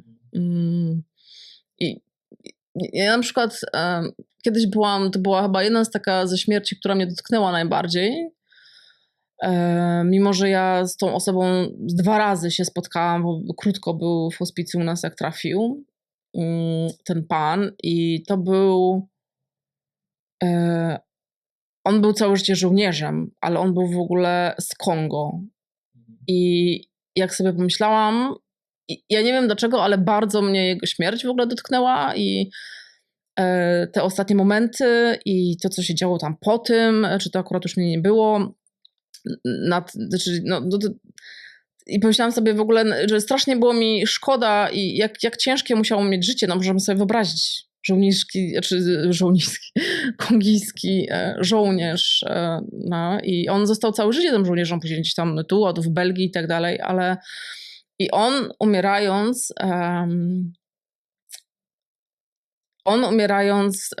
bo to też tak z tym kontaktem na przykład, że często my trzymamy za rękę, ale lepiej jest na przykład, broń Boże, nie za nogi, czy nie trzymać za rękę, żeby cię tam puścić, żeby ta osoba mogła odejść, ale on szukał tego kontaktu i trzymał mnie za rękę i nie wiem, czy to były halucynacje, czy on widział myślał, że siedzi z matką swoją, ale on był wtedy małym chłopcem i starał się przekonać swoją mamę, że on jest dobrym człowiekiem. I no, wyciskał ze mnie po prostu wtedy łzy i ja grałam w tą grę z nim i ja byłam tą matką i mu mówiłam, że wszystko jest okej, żeby, no i on, nie wiem, czy ona go wyrzuciła kiedyś z domu, ale że on jest dobrym człowiekiem. Czy to i żeby go nie forma wyrzucała. retrospekcji jakiejś była? Tak, Wspomnienie z tak. dzieciństwa, które Także tak czy to właśnie nie dotknęło? było gdzieś tam też jakiś moment tego właśnie, tej całej, no, tej sytuacji, tego sądu, że on, ja tam nawet nie czytałam tego raportu, jak on przyszedł, ale no, że tam podobno no, nie było tam, no ale no można sobie wyobrazić, tak, być żołnierzem w Kongo, no to my możemy sobie wyobrazić, że to tam nikt po różach nie chodził, no i za przeproszeniem nie srał tęczą. Także i do tego jeszcze tam były kłótnie nad jego głową, kiedy on umierał, między jego żoną a jakąś byłą żoną i córkami. To jest straszne, że po prostu ludzie tam darli koty w momencie, kiedy ten człowiek leżał w agonii. I takie sytuacje się zdarzają. Takich sytuacji jest sporo i różnie to jest, no, ale są osoby, które też mówią, No to że jest właśnie mają... chyba, nie wiem, moim zdaniem trochę brak świadomości tego, co tam osobę właśnie spotyka w tym momencie. Tak, no bo też nie wiemy. No. My nie jesteśmy w stanie postawić się w ich butach, ale w momencie, gdybyśmy się doinformowali, doedukowali, to wiemy, co robić, czego nie robić, jak wspierać. Tylko, że my często mamy tak jakby, no tam... Taka prokrastynacja trochę. Odsuwamy rzeczy na później. A na przykład też jest taka, to co ludzie mówią, to... Kiedyś też był taki jeden bezdomny u nas w hospicjum, którego też bardzo ciężko było w ogóle. On już też miał jedną nogę, no jakieś tam ciężkie, jakieś po cukrzycy, a to tamto, jakieś Po tam przejściach, różne, powiedz. tak, po przejściach, no jak to bezdomny też w ogóle, no i jego było w ogóle strasznie długo zwalić z nóg czymkolwiek, jakimiś środkami przeciwbólowymi, on tak na wpół siedząco, no też to była dosyć ciężka śmierć, jak na hospicjum powiedzmy, ale on na przykład jeszcze wcześniej powiedział, że żałuje, że nie spędzał, że nie nawiązywał bliskich kontaktów z ludźmi. Albo gdzieś tam, że byli ludzie za bardzo tacy zacietrzewieni. To chyba najczęściej gdzieś tam się słyszy, że właśnie w kontaktach międzyludzkich, o kontakty międzyludzkie. Nikt faktycznie nie wspomina o tym, że nie wiem, mógł zarabiać więcej pieniędzy albo coś w tym stylu, tylko zazwyczaj o to. Ale dużo ludzi też mówi, że są pogodzeni, że mieli fajne życie. I oni też odchodzą inaczej. To znaczy, oni są tacy ja już przeżyłam swoje, miałem fajne, tak, to jest mój czas, pogodzeni bardziej z tym, no, że już gdzieś tam, że było Może ci, okej. którzy no, nie do końca byli zadowoleni ze swojego życia, to może im trochę szkoda jeszcze odchodzić. Może też szkoda, ale potem też nie zaznali jakiejś bliskości też. To były często osoby jakieś Nie takie mieli z tego ciężką czasu historią. po prostu dla siebie jeszcze, Mhm. na przeżycie tego wszystkiego. Takie może też trochę danie sobie jakiegoś uczucia i teraz ono dopiero jakby może wychodziło i też powodowało taką złość na samym końcu, bo wiele z tych osób, no mamy jednak ciężkie różne przeżycia. No. Życie pisze różne historie i czasami naprawdę no, ciężkie historie. I mówiłaś wcześniej o łagodzeniu skutków choroby. Łagodzeniu w skutku choroby. Zapisałem sobie takie hasło łagodzenie skutków choroby tej osoby już, która zna termin, która już jest prawie że na skraju. I napisałem łagodzenie skutków choroby, bo mnie to zaciekawiło. Tylko właśnie nie wiem dokładnie, nie pamiętam w jakim kontekście to mówiłaś. Chodziło o medycynę alternatywną i jakieś tego może, typu może rzeczy? Być może. O pacjencie paliatywnym, który gdzieś tam, który ma, już nie będzie jakby... No tak, to znaczy to są takie, to znaczy ja mogę tylko ewentualnie troszkę to się nazywa medycyna komplementarna, czyli alternatywna, której też nie jesteśmy używamy. lekarzami, także nie wkraczamy aż tam. Bo są oczywiście, nie wiem, są różne jakieś tam chemie, to już nie jest kuratywna, tylko taka właśnie paliatywna chemia, która ma tylko przedłużyć ewentualnie albo poprawić komfort. No to trzeba by stricte z lekarzem na ten temat rozmawiać. To takie więc, rzeczy ale właśnie chodzi mi bardziej o takie rzeczy, nazwijmy to domowe. Domowe. No to na przykład my w hospicjum używamy aromaterapii. Dużo Jakieś olejki, jakieś kadzidełka? Tak. Nie, no kadzidełka nie, ale olejki eteryczne, oczywiście dobrej jakości i tak dalej, które łagodzą różne i na stany lękowe, i na właśnie, jeżeli chodzi o sam oddech, czyli łagodzenia skutków jakichś tam problematycznego oddechu, na przykład właśnie to harczenie, no, to taki śluz, który się zbiera i tak dalej, który dla pacjenta nie jest problemem. To brzmi strasznie, ale nie jest to problemem dla pacjenta. Ale też możemy na przykład łagodzimy czymś takim. Masaże oczywiście, różnego tego typu terapie, które spacery. Mówimy o paliatywnym pacjencie, czyli takim, który jeszcze chodzi, robi rzeczy, tak? Może być paliatywnym pacjentem, ale można wciąż pracować. Także to też tak jest, tak? Także to są tego różnego formy, po prostu to, co sprawia nam robienie, co sprawia nam przyjemność i dodatkowo, czyli po prostu, że sami sobie wciąż umilamy czas, tak, a dodatkowo właśnie aromaterapia, masaże, nie wiem, czy to są zimne okłady, czy ciepłe, zimne okłady, jeżeli są jakieś zatwardzenia, obstypacje i tak dalej. Także to są tego typu rzeczy. Proste rzeczy. Takie naprawdę bardzo proste, jak właśnie, no nie wiem, rozmowy, otwarte, szczere rozmowy z kimś, żeby po prostu upuścić tego stresu i tego wszystkiego. Także to jest to, co zrobilibyśmy, żeby nam było dobrze i miło i wygodnie. Kim jest coach żałobny? To też ten termin pojawił się na początku naszej rozmowy, też zapisałem z ciekawości, żeby dopytać. To znaczy różnica między coachem a terapeutem jest taka, że żeby być terapeutą, to trzeba być psychologiem po studiach, no a że ja takowym nie jestem. To jest po prostu tak samo wspieranie nie tylko rodzin po stracie, tylko też właśnie osób prowadzonych, bo to jest przechodzenie przez różne etapy i tak dalej. Także tak naprawdę takim coachem to tak naprawdę mógłby być każdy, kto potrafi słuchać.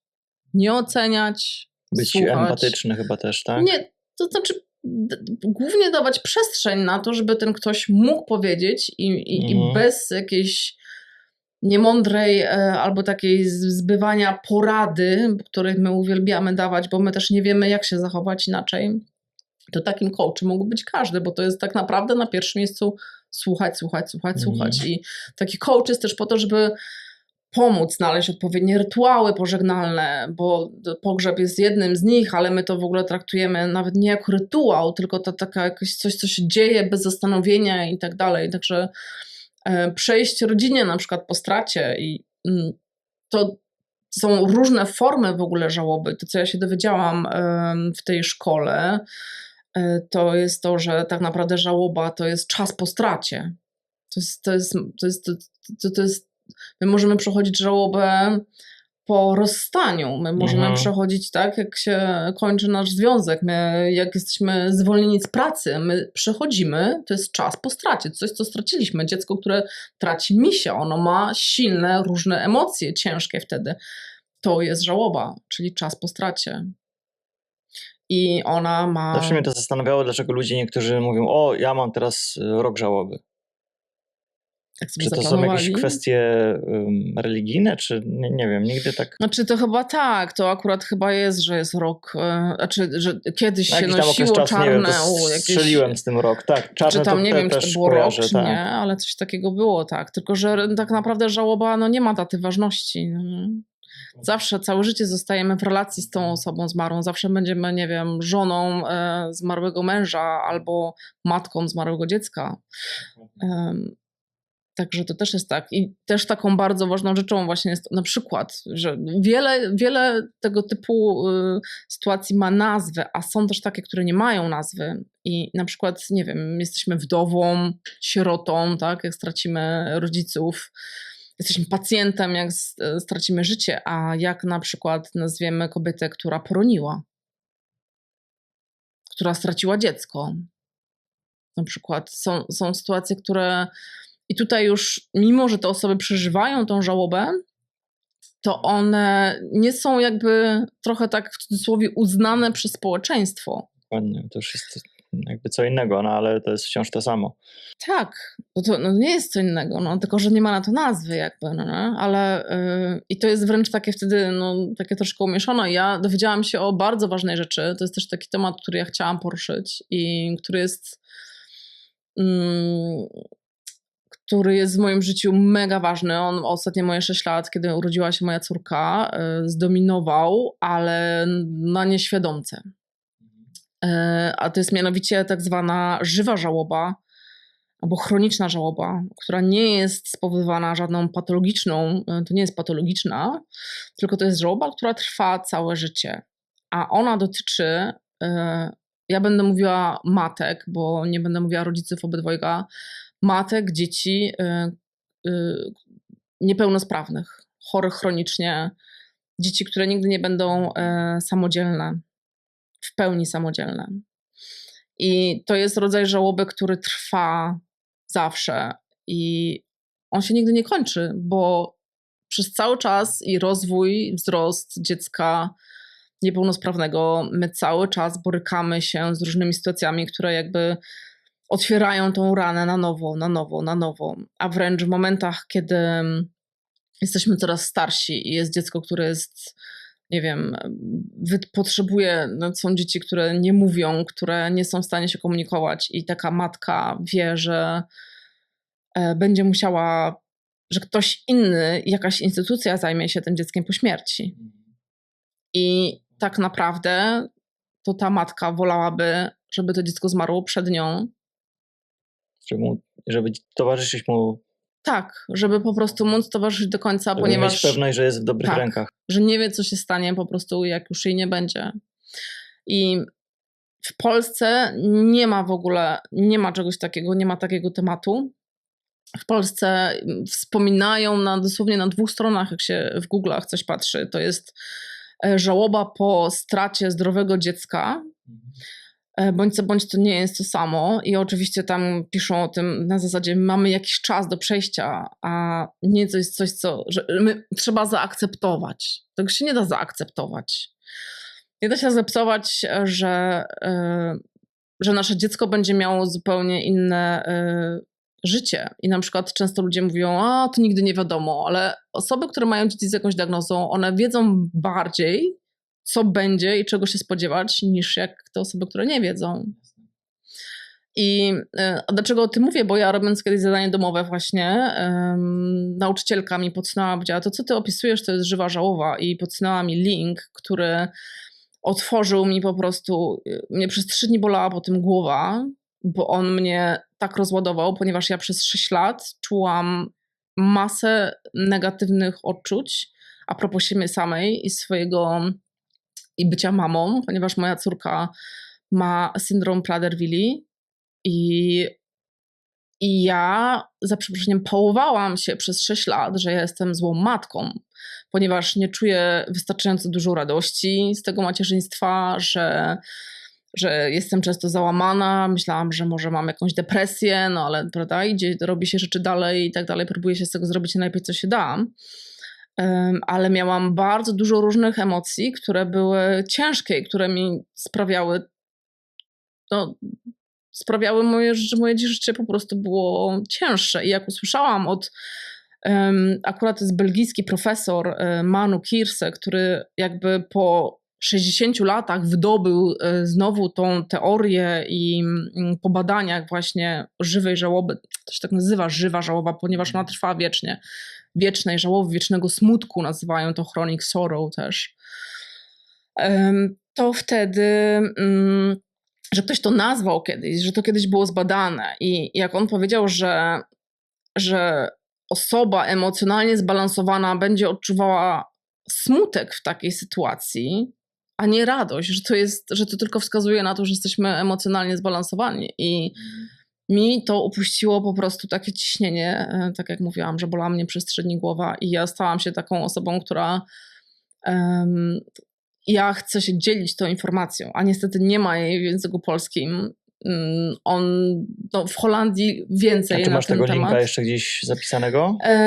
Tak, oczywiście ja w ogóle mam... To najwyżej umieszczę ten link pod filmem. Tylko to też po holendersku ktoś musiałby... No, to jest Google Translator. Myślę, że jak ktoś będzie chętny, to poradzi sobie. Tak, ja też o tym gdzieś tam pisałam, o tej żałobie i dużo o tym mówię, bo to jest coś, co jednak uważam, że jest pominięte i naprawdę wiele mam głównie, no bo to rodziców, ale to akurat badania były też robione na kobietach, na matkach. Także ja jestem teraz takim po prostu samozwańczym, nie wiem, promotorem tej informacji tak naprawdę, bo ja nie jestem żadnym terapeutą, który chce, ale to jest rodzaj żałoby, który dotyczy właśnie mam, dzieci niepełnosprawnych, chronicznie chorych, niesamodzielnych. No jasne, myślę, że to jest jakby nawet nie warte, ale no, trzeba po prostu o tym mówić szerzej. No trzeba, bo to naprawdę, jak ja podzieliłam się na grupie właśnie, polskiej grupie z Paderwilli tą informacją, oczywiście, że były jakieś tam, ale jak to można nazywać żałobą i tak dalej, że gdzieś tam to były też jakieś tam głos 1 czy 2, jakieś dzieci, dzieci no małych jeszcze, gdzie wiadomo, że jak jest dziecko małe, nie widać tego, to im jest starsze, tym widać tą ogromną, nagle różnica robi się między rówieśnikami. Czym się w ogóle ta choroba objawia? Takim głównym i co chyba może wszyscy znają i słyszeli, to nazywają to chorobą wilczego głodu, że osoba nie czuje sytości. Tak. To jest kwestia hormonów? To znaczy oni tak naprawdę nie wiedzą do końca, co to jest. Czy to jest jakiś sygnał z mózgu, jakieś hormony, białka. No, to jest tak, nie jest to metaboliczna choroba, ale trochę też. No? Tam są różne braki hormonalne i tak dalej, ale tak do końca to oni nie wiedzą, jak to się, z czego to się wie. Normalnie to jeżeli człowiek jest już najedzony, to jakiś hormon się wydziela, nie będę strzelał jaki, bo nie pamiętam, który daje sygnał po prostu do mózgu, że jestem najedzony, tyle mi starczy. To znaczy też coś, chyba nie wiem, czy właśnie coś z leptyną mi koleżanka, przyjaciółka Serdeczna, mówiła, tak. serdeczna, że to coś o leptyny, ale tutaj nigdy nie słyszałam, żeby to coś z leptyną miało. Także tam jest jakiś bardziej skomplikowany problem. Sami lekarze dokładnie nie wiedzą. No właśnie, tak.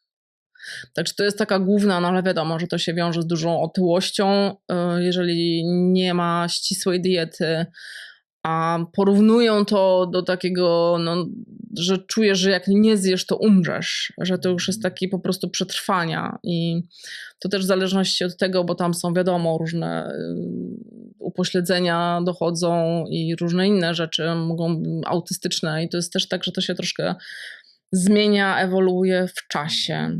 Czy na przykład, czyli rozumiem, nie ma jakiegoś lekarstwa na to.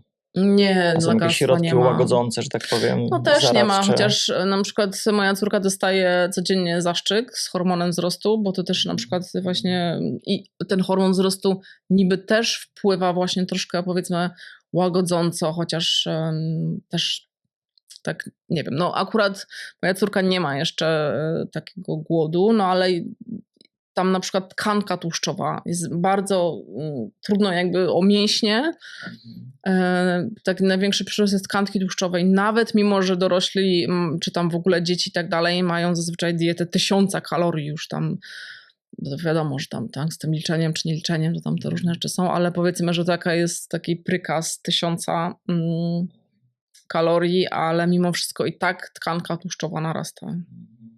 Jeśli o tym hormonie wzrostu powiedziałeś, to ja wiem, że hormon wzrostu jest jakby odwrotnością insuliny, czyli jak jest wysoki poziom insuliny we krwi, to wtedy jest niski poziom hormonu wzrostu i na odwrót. Na przykład gdy mamy jakiś post, który trwa x godzin, chociażby nie wiem, 10-12, to wtedy zwiększa się poziom hormonu wzrostu we krwi. To tak może teraz na złagodzenie trochę tematu. Powiedz mi, czym jest Dev Cafe? Bo na to wpadłem przeglądając twoje konto facebookowe. Dev Cafe to jest taka, to można zorganizować online albo na żywo. To jest miejsce, gdzie spotykają się osoby, które chcą rozmawiać, mają potrzebę rozmowy o śmierci, umieraniu albo żałobie. I nie jest To jest nie jakaś jest rodzaj grupa terapii. wsparcia, Nie. czy bardziej dzielenia się swoimi Nie, poglądami? dzielenia, tak. To nie jest grupa wsparcia, to nie jest grupa terapeutyczna też. Także jakby gdzieś tam też nie do końca może zaleca się takim w świeżej żałobie. To jest bardziej po to, żeby rozmawiać o różnych z tym rzeczach związanych. To jest tak naprawdę wolna rozmowa, także nie ma jakby tematu. Zazwyczaj osoby są w takich mniejszych grupkach troszkę podzielone i to tak nagle, ja online tego brałam udział i nagle jesteśmy przerzuceni do pokoju z jakimiś 4 osobami i tak myślę sobie, okej, no i tak... No i zazwyczaj to przestawiamy się, no i tak jakoś z tego wychodzi rozmowa, tak, no gdzieś tam może będzie siedzą ale no i na przykład czasami to tak jest, że byłam akurat w jakiejś takiej grupie, gdzie był właśnie chłopak, który stracił żonę, był wdowcem z dziewczynką, z córką, a to też było jakoś 2 lata temu i on też o tym nic nie słyszał. W ogóle też było inaczej, bo to było w Szwajcarii, ona umierała, tam tak w ogóle też jest troszkę inaczej, jeżeli chodzi, tam są takie kapsuły, oni nazywają kapsuły śmierci, że tam się jakby popełnia nie ma takiej eutanazji jak u nas, tylko troszkę inaczej to wygląda, że z takim domku się zamyka i dostaje się tabletki, które się samym połyka i takie wspomagane samobójstwo. Inna forma eutanazji jakby. Inna forma eutanazji, tak jak nazywają wspomagane samobójstwo, znaczy to tak po polsku dziwnie brzmi, tak jak można tutaj też, że jest albo zaszczyk w eutanazji, albo właśnie tak, pije się samemu. To jest takie wspomagane samobójstwo, że to lekarz nam to daje i my to robimy sami. Bo na przykład lekarz nie wykonuje eutanazji. Albo zastrzyk, no to już lekarz musi, tak. czy tam pielęgniarka. Także na Dead Cafe rozmawia się po prostu, tam na którym ja brałam udział, była kobieta, która pracowała w jakimś takim wsparciu dla młodzieży z jakimiś suicydalnymi problemami. Także to tak z różnych stron można po prostu porozmawiać o tym, nie wiem, że się ktoś tego boi, albo właśnie nie boi, albo go to interesuje, także albo kogoś stracił. My mieliśmy taką dość rozbieżne było, bo my gdzieś tam, ja ze swojej strony takiego doświadczenia właśnie propagowania, promowania świadomej, dobrej, komfortowej śmierci, tego, że można, a tutaj nagle jest ktoś, kto stracił kogoś, kobieta, która tak pracuje z młodzieżą, także to są takie luźne rozmowy i gdzie tam się potoczą one, to tak się tam po prostu toczymy. Nie ma żadnych wytycznych, nie ma. Bo Dead Cafe to jest taki projekt, który jest ogólnoświatowy i tam są takie ogólne wytyczne, że właśnie nie ma tematu, że jest jakaś taka osoba, która tylko moderuje, mówi co i jak na początku, a później zostawia ewentualnie, jak widzi, że tam coś nie idzie, no to żeby ewentualnie tam lekko ale pozwala się temu dziać, czyli po prostu można by to było takie powiedzieć luźne rozmowy na temat śmierci, umierania i żałoby. Co prawda o eutanazji już mówiliśmy wcześniej, ale jeszcze mówiłem, że wrócimy do jednego pytania.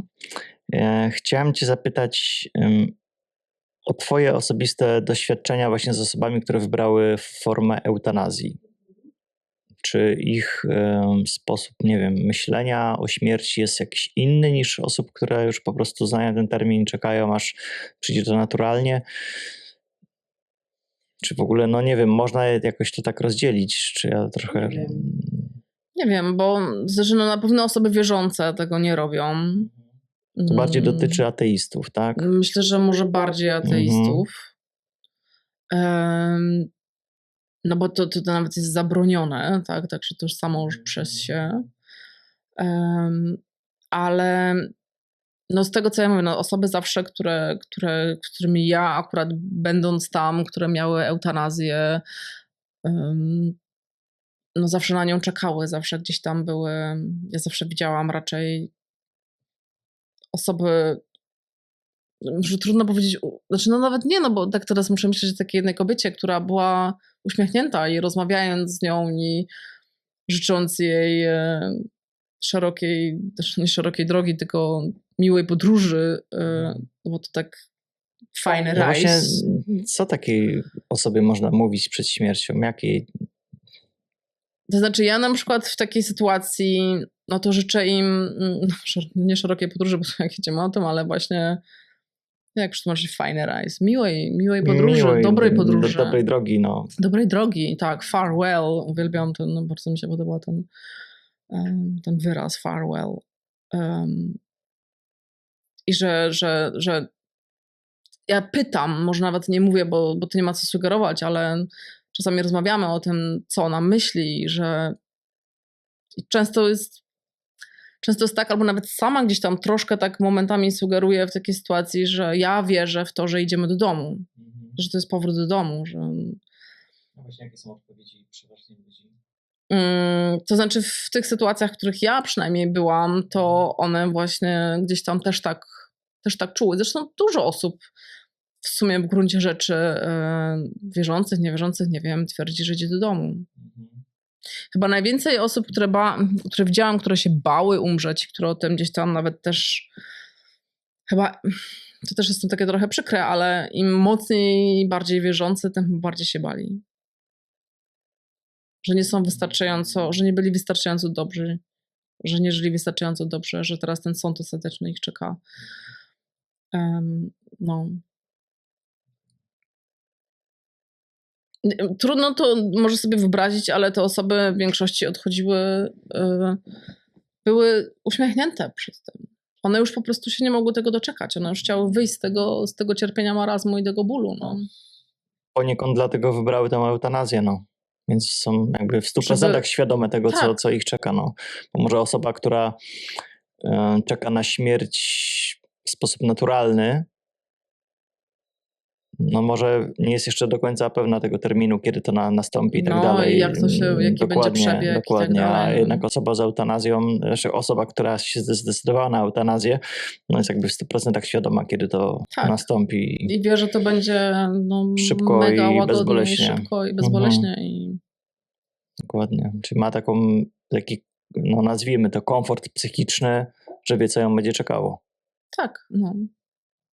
Tak, kiedyś tak właśnie sobie myślałam, że czy to jest komfort, czy to właśnie jest strach i tak dalej przed tym, ale też właśnie uświadomiła mi, z którą pracuje koleżanka, że nie spotkała się z nikim, kto by nagle twierdził, że nie chce, że gdzieś tam, że jednak, trzeba chcieć wszyscy po prostu czekali już głęboko po prostu i na to. być przekonanym. Trzeba mieć chyba. po prostu dość.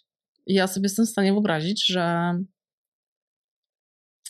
aż szkoda jest, że naprawdę my mamy takie, a nie inne w Polsce, bo ja nie wiem dlaczego my tak idziemy i robimy eutanazję i usypiamy nasze zwierzęta, bo chcemy im zaoszczędzić cierpienia, ale ludziom nie chcemy zaoszczędzić cierpienia. Nie wiem, ludzie nie cierpią dalej, tak. Coś jeszcze o temacie śmierci chcemy dodać? Nie wiem, może chciałabym tylko powiedzieć, może jak w takich momentach ostatnich, może nawet nie co mówić, a czego nie mówić. Okay. To jest takie to ważne. Jest bardzo ważne, myślę. Tak, bo i na przykład że my nie wiemy, czy ta osoba, czy jej jest dobrze, czy ona się coś i tak dalej, czy jakby komfortowo, jak to jest komfortowo. I jeżeli...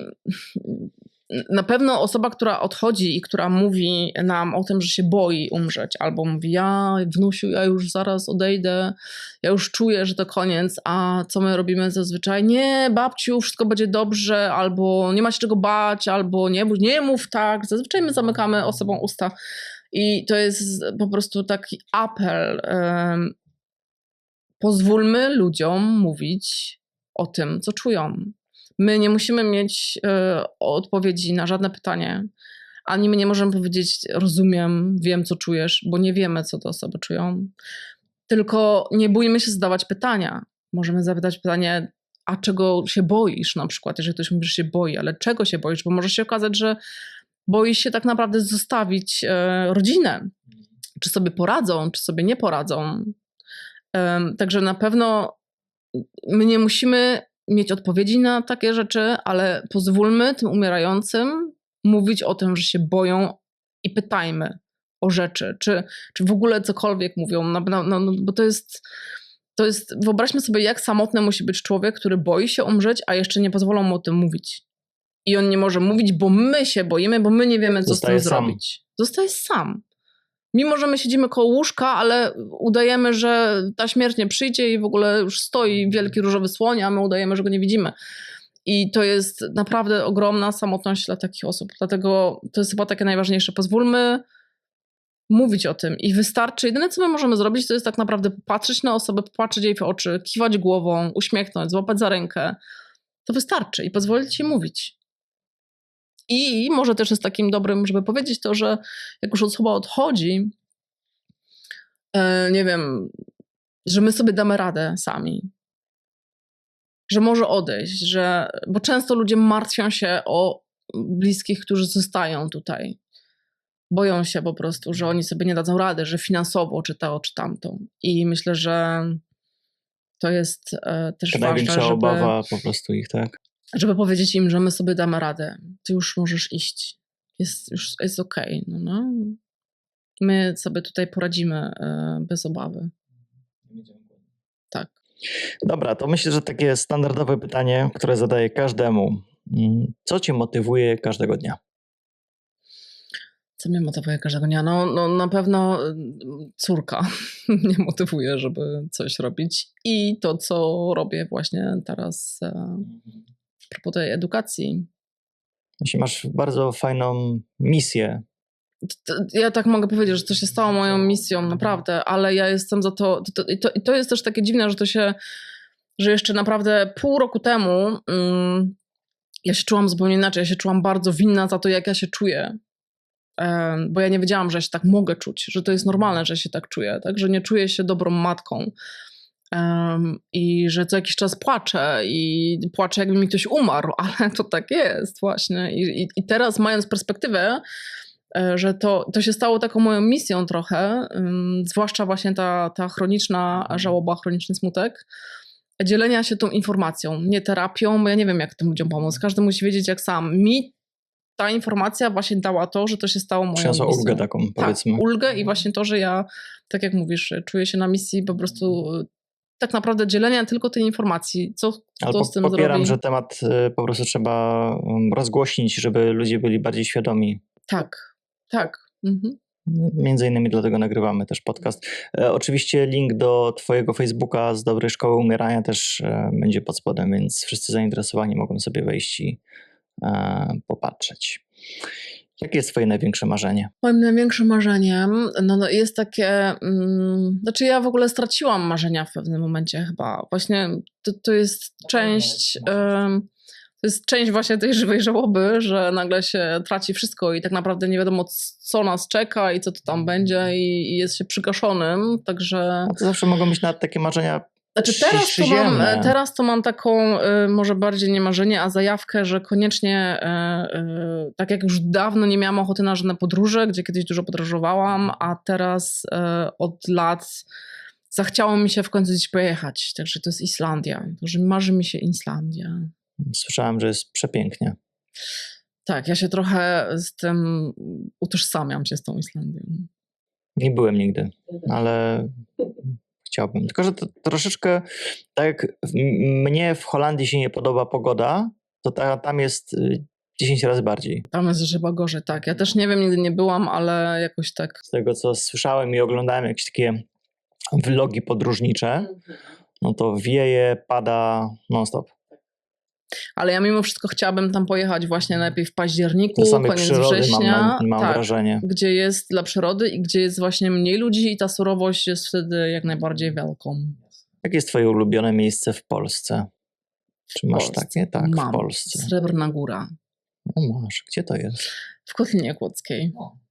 Srebrna Góra to jest mała wioska, w której jest jedna z większych fortyfikacji z XVII wieku w Europie. Tam są 3 bardzo dobrze zachowane forty i jeszcze chyba z 2 czy 3 tam chochoły, gdzieś jakieś ruiny w lesie.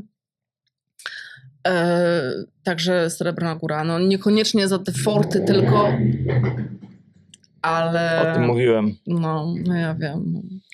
Ale właśnie dodatkowo, no tam spędzałam, dużo jeździłam kiedyś na takie survivalowe jakieś różne wyjazdy i między innymi właśnie wtedy trafiliśmy, czy tam jakiś był rajd Pierszaka, czy coś w tym stylu i do Srebrnej Góry ja się wtedy zakochałam w niej i tam po prostu, to było miejsce, gdzie się wtedy w tych czasach zbierało po prostu, mówimy o tym już 20 parę lat temu, no, gdzie po prostu zbierali się ludzie z całej Polski, zjeżdżali i Tam była karczma górska, karczma piwna Górska Perła, gdzie się po prostu grało na gitarach. Także to ludzie tam później klimat tworzyli. No. Nie to, żebym wychodził na ignoranta, po prostu to nie jest mój rejon Polski, No to w którym się wychowałem. No ja jestem z Opola, no to tam akurat tak po prostu... Ja Radom, więc no jest kawałek. Co uważasz za swoje największe osiągnięcie? Chyba znalezienie celu w życiu, bo ja teraz tak naprawdę w wieku 40 lat, to parę lat temu, teraz mam 44, znalazłam właśnie, zaczęłam się spełniać po raz pierwszy gdzieś tak w pełni właśnie tym, co robię teraz. Super, ale wiesz, ja myślę, że to powinno być celem każdej osoby, żeby znaleźć taki cel w życiu i robić to, co jakby sprawia nam radość, ale niezależnie od tego, co to jest. wymyślił, że to akurat będzie Czasami to samo taki przychodzi temat, chyba. to przychodzi samo, ale ja przez lata byłam sfrustrowana, że ja nie mam jakiegoś takiego, kiedyś nie wiem, jeździłam konno, czy kiedyś właśnie jeździłam na te survivalowe różne wyjazdy, ale nie miałam jakiejś takiej swojej zajawki, czegoś takiego swojego, a teraz i to przyszło gdzieś tam samo, prawda? Także gdzieś tam wydaje mi się, że zawsze ten timing jest, że to nie ma tak, że my sobie wymyślimy i teraz będę robić jakieś hobby. Coś na siłę staramy się wymyślić, tak, co to nie często działa, nie działa. Nie. I dlatego tak samo mam wrażenie Dlatego w ogóle trzeba to po prostu puścić i to samo powinno przyjść. Tak, i to też w jakichś terapiach czy coś, że my nie jesteśmy komuś w stanie wymyślić, co ten ktoś może robić, czy coś tam, a zazwyczaj to też jest, że to przychodzi samo, także... Kim jesteś? Kim jestem? To takie pytanie bardziej duchowe, nazwijmy je. Kim jestem? Myślę, że też poszukiwaczem, poszukiwaczem odpowiedzi. Opisz siebie 3 słowami. A mogę jednym? Możesz jednym. Bo właśnie to, co mówiłam o Islandii, ja jestem Islandią. Islandia, okej. Czyli ogólnie... Zimna i wieczna. Zimna i wieczna, ale jest też, nie zapominajmy, że są wulkany, jest gorąca lawa, także... Ale tak, raczej surowa, zimna. Co jest twoją największą słabością? Słabością? Dlaczego ja mam słabość? Chyba moją największą słabością jest miłość. Nie będę tego rozwijać. Okej, starczy. To są krótkie, szybkie pytania, więc nawet jednym słowem, jak odpowiesz, to będzie dobrze. Czy masz jakieś doświadczenie z przeszłości, które wpłynęło na twoje obecne życie? Całą masę. Całą masę, ale to są też... Ja też nie chcę w jakieś prywatne, głębokie sprawy wnikać, więc... Wszystko, bardzo dużo rzeczy. Ja tylko może powiem, że jestem chyba kolekcjonerem ciężkich doświadczeń. No jedni zbierają kapsle, drudzy zbierają pocztówki. Tak, a ja zbieram takie dosyć hardkorowe doświadczenia życiowe. Jednym z nich jest posiadanie dziecka z syndromem, także tamte wcześniejsze, na przykład 2, takie 3 to są podobnego kalibru, można sobie różne wyobrazić, ale też nie chciałabym za tym za bardzo wnikać, ale tak, także zbieranie ciężkich doświadczeń to jest, i one ukształtowały mnie tym, kim jestem, prawda? Jasne, to właśnie kształtuje tym bardziej takie rzeczy. Co jest dla ciebie najważniejsze w relacjach międzyludzkich? W międzyludzkich relacjach, musi być klik, tak? Ja muszę po prostu móc chodzić godzinami i rozmawiać z osobą i mieć o czym z nią rozmawiać. Także, to chyba wszyscy szukamy klika, tak? To może jest takie dosyć mało oryginalne, ale tematy do rozmowy muszą się nie kończyć. Obojętnie, kto to nie jest. Partner, koleżanka. Jaki jest twój typ osobowości? Islandia. Islandia? Surowy, zimny. Jak się ktoś dokopie, to tam będzie to ciepło i ogrzeje się, ale jestem cholerykiem. Znaczy, jestem trochę. Jakie jest twoje najlepsze wspomnienie z dzieciństwa? Najlepsze wspomnienie z dzieciństwa. Nie wiem, mi się tak wtedy jakieś łąki od razu, także jakieś wyjazdy na łąki kojarzą i takie właśnie lato na łące, jak się leży na trawie, maki, ale to było parę takich na pewno, także może nie konkretne, ale takie frywolne skakanie po łące. To są takie wspomnienia, które bawienia się w jakichś Indian, przy jakichś ambonach, mimo że jestem z miasta, ale gdzieś tam na jakieś, jak z rodzicami się wyjeżdżało, no jakieś tak. Czy masz jakieś nawyki, które chciałabyś zmienić w sobie? Chciałabym przestać jeść tyle słodyczy i no, chciałabym mieć trochę dłuższy ląd niż mam. Czy masz jakieś marzenie, którego jeszcze nie spełniłaś? To jest troszkę powiązane z pytaniem, które było wcześniej, ale nie do końca. Nie wiem, znaczy jest takie jedno marzenie, które miałam przez lata. To jest prowadzić w Polsce w górach pensjonat, ale wiem, że tego nie zrobię już teraz ze względu na córkę, bo wiem, że tutaj już muszę zostać. Jakby, no, Czy tutaj zapewniałem lepszą opiekę niż Tak. gdyby miała w Polsce, tak? Tak, to na pewno, bo jak mnie już nie będzie albo ona będzie chciała samodzielnie mieszkać, to tutaj są takie możliwości, tutaj są, bo to są też specjalne domy dla młodych dorosłych, czy dorosłych z PWS, to jest taki skrót, bo oni muszą mieszkać też osobno, gdzie nie ma dostępu do jedzenia, także, a w Polsce nie ma ani jednego. Rodzice kiedyś próbowali jakoś zbudować ze swoich pieniędzy i tak dalej, taki dom, ale jakoś to nie poszło. Także chciałam kiedyś prowadzić pensjonat w górach w Polsce koniecznie, ale no myślę, że to jest takie... Teraz już nawet nie mam tego. Te marzenia zniknęły gdzieś tam, jak się właśnie Zoja urodziła, ta diagnoza i wszystkie marzenia gdzieś tam prysnęły. Może może tworzyć pensjonat nad morzem w Holandii. Nie wiem, to już bym chyba gdzieś po drugiej stronie kraju wolała. Bo tutaj są też góry, tylko że takie mikroskopijne. Znaczy tak, ja myślę o tym, żeby się z czasem, jak Zoja będzie starsza, może i tak dalej przenieść właśnie w Limburgie gdzieś tam, albo przynajmniej w ogóle wschód kraju. Czy masz jakieś kompleksy? Co masę, nie wiem, krzywego zęba, kompleks. Ja na przykład, nie wiem, uważam, że teraz jak się tutaj uśmiecham, to wyglądam jak chomik. To jest taki także tą masę. Okej. Jaki był twój pierwszy zawód, twoja pierwsza praca w życiu? Pierwsza praca w życiu... Nie no, też nie płacili, co ja gadam. Chciałam powiedzieć, że nie płacili za nią. To było mycie szyb na parkingu.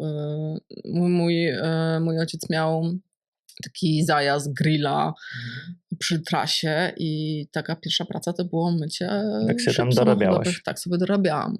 A taka później to otworzyli w Oporu Reala, akurat jak ja skończyłam. To był pierwszy hipermarket chyba w Opolu. Akurat jak ja byłam po liceum, po maturze i chyba jakoś tam zaczęłam pracować. Z 3 miesiące tam pracowałam. Czy masz talent, który uważasz, że zmarnowałaś? Znaczy, nie zmarnowałam, no po prostu nic z tym nie zrobiłam, ale to, nie wiem, uważam, że mam poczucie rytmu i mogłabym tańczyć, ale czy ja go zmarnowałam? No jak chcę, to tańczę. Także tak czy siak tańczę. Sobie, dla siebie. Jakie są 3 rzeczy, których się nauczyłaś w ostatnim roku?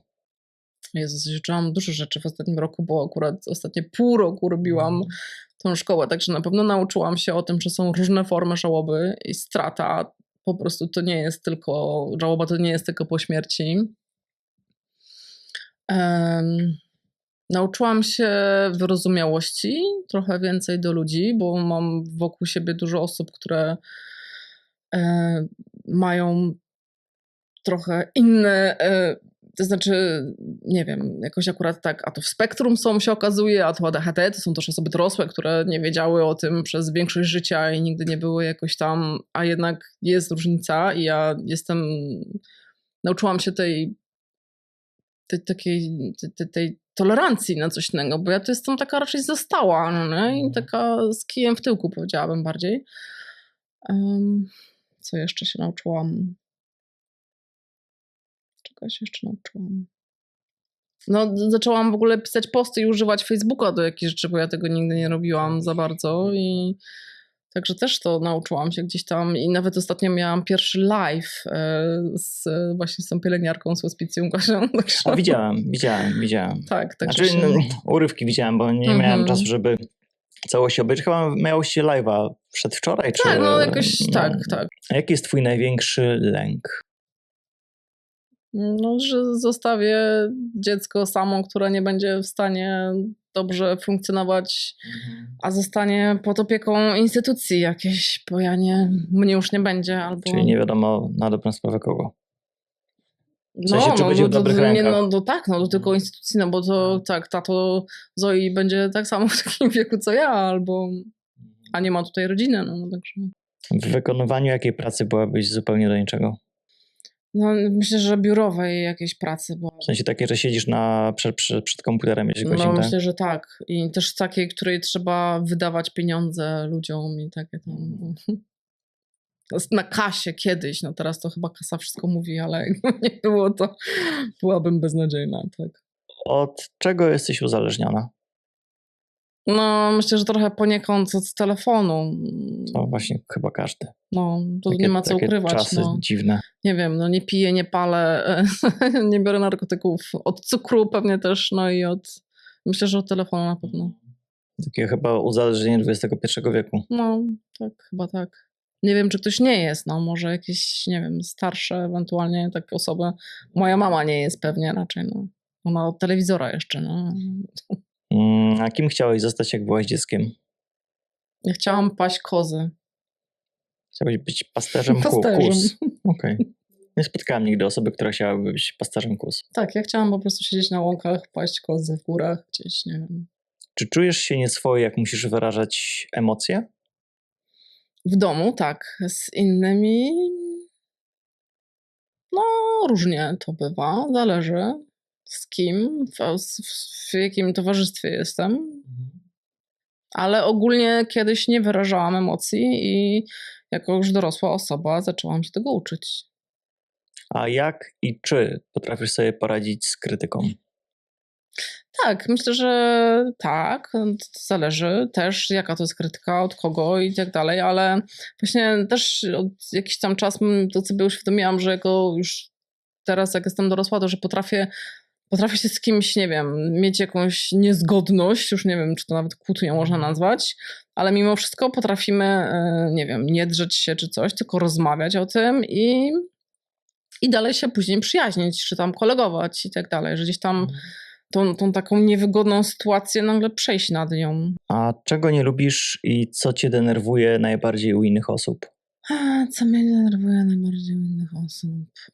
Ja nie lubię Oczywiście za bardzo nie u takiej... tych w hospicjum, tak ogólnie w życiu. Ja to w ogóle w hospicjum mam dużo większą tolerancję na wszystko. No to właśnie domyśliłem się. To jest zupełnie inaczej niż w normalnym życiu. Ja tam nie mam krótkiego lądu. Także to jest inaczej. Ale ja chyba nie lubię takiej ślamazarstwa i takiego, jak ktoś jest taką ciamajdą albo takim... Niezdecydowany taki, tak? Też takie niezdecydowania, takiego trochę, no... To chyba mnie gdzieś tam wkurza. To powiedz mi, skoro życie jest takie krótkie, dlaczego robimy tyle rzeczy, których nie lubimy? Bo które nie sprawiają nam przyjemności. Bo nie umiemy inaczej, bo my jesteśmy raczej gdzieś tam przez to, jak jesteśmy wychowywani, a jesteśmy wychowywani nie chcę tutaj nikogo urazić i tak dalej, ale Polska i polskie wychowanie lat 80. przynajmniej i tak dalej, no to w większości jest patologia. Nawet jak nam się wydawało, że nie jest, bo żyliśmy w tym, wydawało się, że to jest norma, ale później z czasem sobie, no tak chyba nie powinno to wyglądać. Także...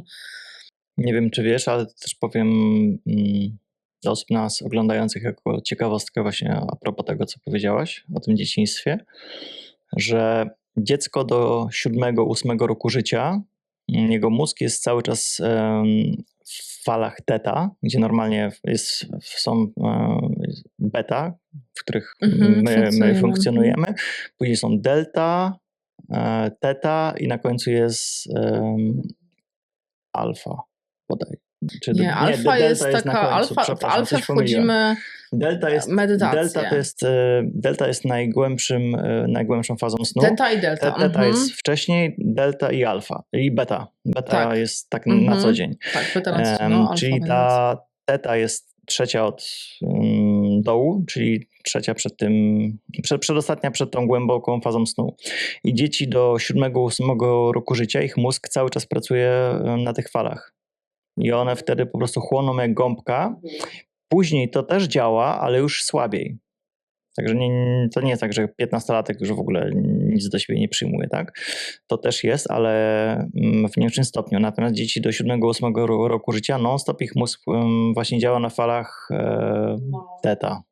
Ale patrz, jak tak sobie o tym myślę, to myślę, dlaczego natura tak to wymyśliła? Przecież do tego czasu to my, tak jak kiedyś ktoś powiedział, mówi, no tak, że ty wychowujesz człowieka. Ja mówię, tak, wychowujesz człowieka, ale dealujesz z 2-latkiem. No i to jest jak takie, ktoś kiedyś też powiedział gdzieś tam, że ma wrażenie, że macierzyństwo to jest takie prowadzenie, ja nie wiem jak się nazywa taka osoba, która prowadzi przez narkotyki, nie wiem jak ktoś ayahuaskę na przykład zażywa, jest taka osoba, Szaman. która, no właśnie nie szaman, ale taka osoba, taki przewodnik, która wspiera właśnie w tych różnych dziwnych, najgorszych tantrach, akcjach i tak dalej. Że Ma to coś jakieś takiego, swoje nazewnictwo. no ale... jest właśnie, teraz nie pamiętam, ale jak natura to zrobiła, żeby właśnie taki, gdzie tam największy jakby, znaczy może to też cywilizacja właśnie zrobiła, że jak my mamy być to całe być wyrozumiałym dla tego dziecka, tak?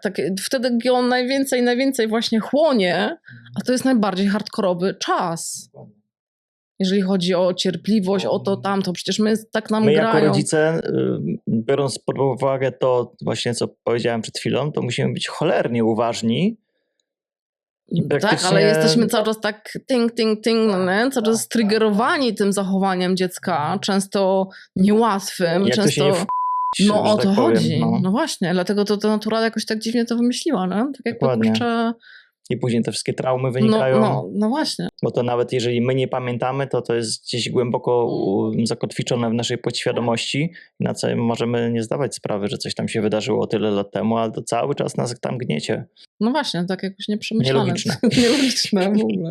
Dobra, jaki jest twój ulubiony przysmak z dzieciństwa? To jest coś, co ostatnio znowu zaczęłam robić i nawet mam w domu teraz.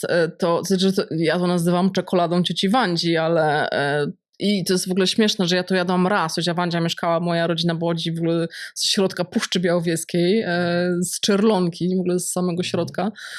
I ciocia Wandzia, która raz przywiozła tą czekoladę, to się nazywa blok czekoladowy. Ale no ja to nazywałam czekoladą i ona to raz przywiozła, ja to raz jadłam i ten smak po prostu zapamiętałam i ja lata temu próbowałam odtworzyć, szukałam tej recepty. Moja mama tam dzwoniła po Mazurach, bo teraz ta część rodziny tam na Mazurach mieszka. I już teraz nie pamiętam, bo to było z 10 lat temu, czy ona w końcu dostała ten przepis, czy nie, czy ja go sama znalazłam i wypróbowałam, ale to jest, ja nie nazywam tego blokiem czekoladowym, bo ja tam nie mieszam żadnych herbatników, tylko po prostu czekolada zrobiona z mleka w proszku. To jest masło, mleko w proszku, cukier i kakao. To jest homemade. Taka homemade czekolada, ale to jest po prostu... Jeszcze bym orzechy dorzucił. No ja właśnie lubię taką czystą, nie, no to bo tam dorzucają tam... właśnie herbatniki i to się nazywa blok czekoladowy wtedy. I taka jedna właśnie, bo ostatnio robię też notorycznie znowu, leży u mnie tak w lodówce. A kiedy pierwszy raz sobie uświadomiłaś, że nie jesteś już dzieckiem? Nie wiem, czy ja w ogóle sobie do końca to uświadomiłam, że nie jestem dzieckiem. Mi się coraz wydaje, ja mam wrażenie, chociaż wiem, że tak nie jest, ale ja mam coraz wrażenie, że ja się zatrzymałam w wieku, chociaż teraz już może nie, ale tak w wieku mniej więcej 27 lat. Ja nie wiem, czy ja sobie uświadomiłam, czy ja chyba nie wiem, nie mam tej może granicy. Każdy z nas jest w pewnym stopniu dzieckiem. Zwłaszcza biorąc to właśnie, że do 7-8 roku życia czerpiemy jak gąbka. I te wspomnienia, które właśnie zapisujemy, to są jakby wspomnienia z tamtej perspektywy, tego 7-8-latka. A my cały czas czerpiemy z tamtych wspomnień.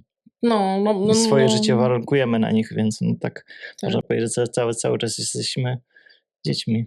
No, ja nie wiem, ja chyba sobie, może teraz od tych 3 lat, kiedy gdzieś tam więcej właśnie ze śmiercią i umieraniem mam do czynienia, to troszkę czuję się jakoś tak, nie wiem, może doroślejsza, ale tak jak mówię, no ja nie wiem, nie zauważyłam takiego, kiedy ja to sobie uświadomiłam.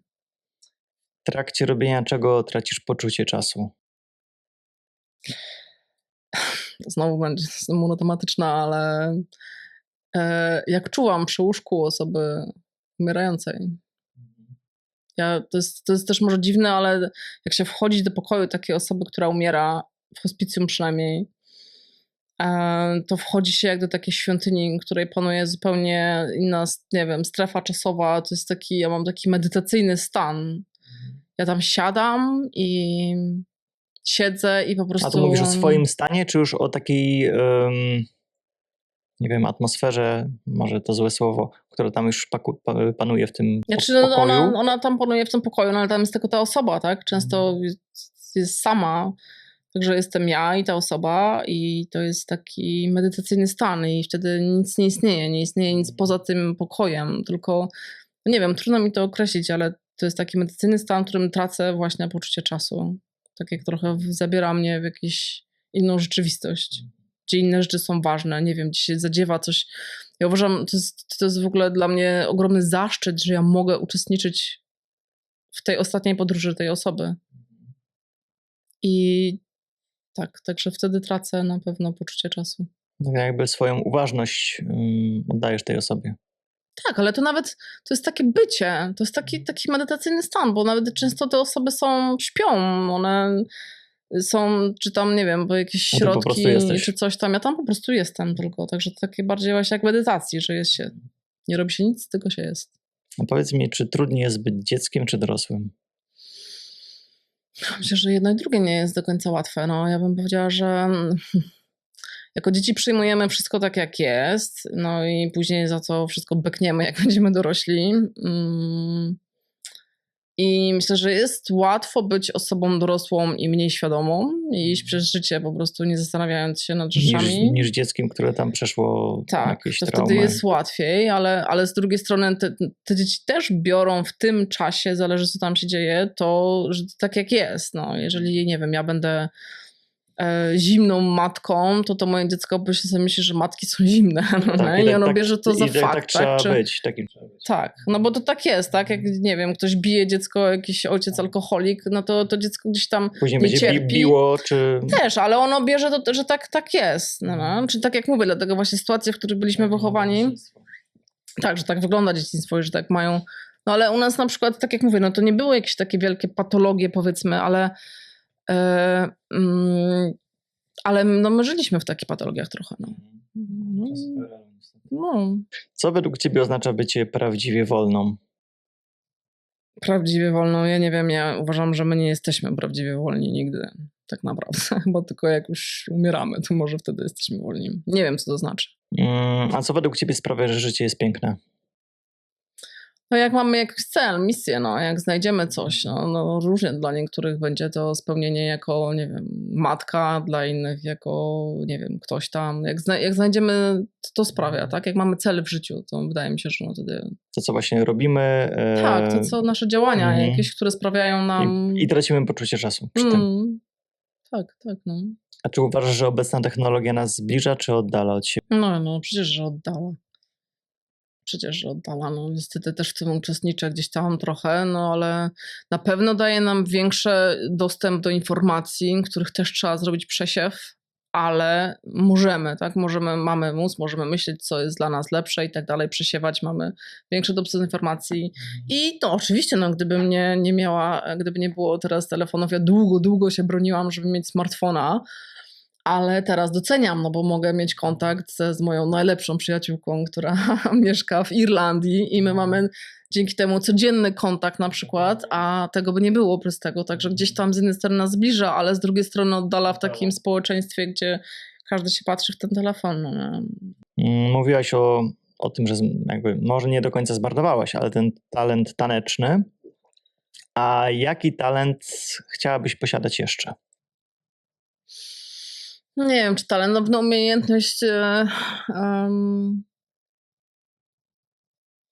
no jakieś takiej, nie wiem, no, swobodniejszego, może jeszcze bycia z osobami w żałobie. Gdzieś tam, ale to bardziej jest, nie, że bardziej się szkolić w tym, nie wiem, albo mieć jakiś taki... łatwiej jest mieć z osobami umierającymi niż z tymi, którzy zostają. Gdzieś tam rozmawiać.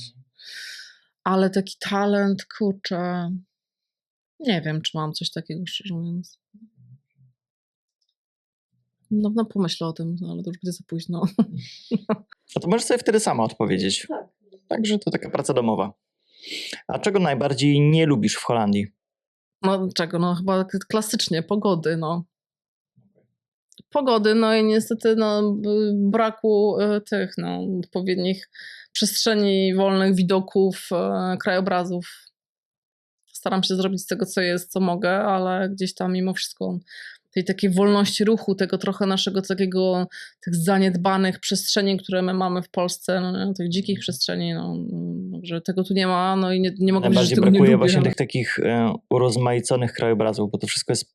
No okej, jak się już jedzie w stronę Niemiec czy Belgii, no to się troszkę tam krajobraz coś zmienia. tam trochę, Ale tu w tej części, gdzie my mieszkamy, no to jest płasko.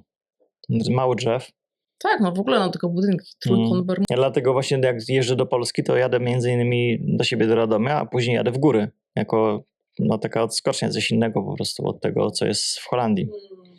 Jakaby nie była pogoda, ja po prostu chodzę po tych górach, jakbym pierwszy raz w życiu tam był. Czy jest jakiś jeden problem, nazwijmy to problem, za który jesteś wdzięczna, że go nie masz? Czy jest problem, za który, czy mogłoby coś wystąpić, No to co może mogło być gorzej? Słowo problem może zamienić na jakieś inne, bardziej adekwatne. Może być choroba, może być cokolwiek. Ja to nazwałem problem. Znaczy, wiesz, bo to jest tak, nigdy nie mów nigdy, bo to nigdy nie wiadomo, co się spotka. Oczywiście, ja to się dlatego nie mówmy może o chorobach, ale... No.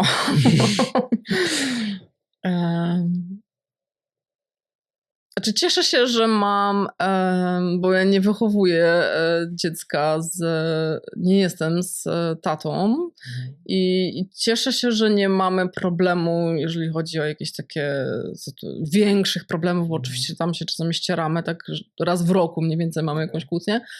Albo ja tam się częściej wkurzam oczywiście o jakiej rzeczy, ale że nie mamy jakichś takich dziwnych... Z wychowaniem, tak? No nie z wychowaniem, tylko nie wiem, z podziałem.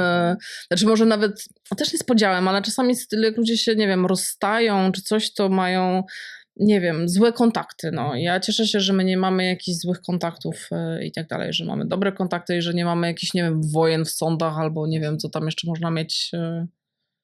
Także cieszę się, że tak to jest jak jest. A co najbardziej cenisz w swojej obecnej sytuacji?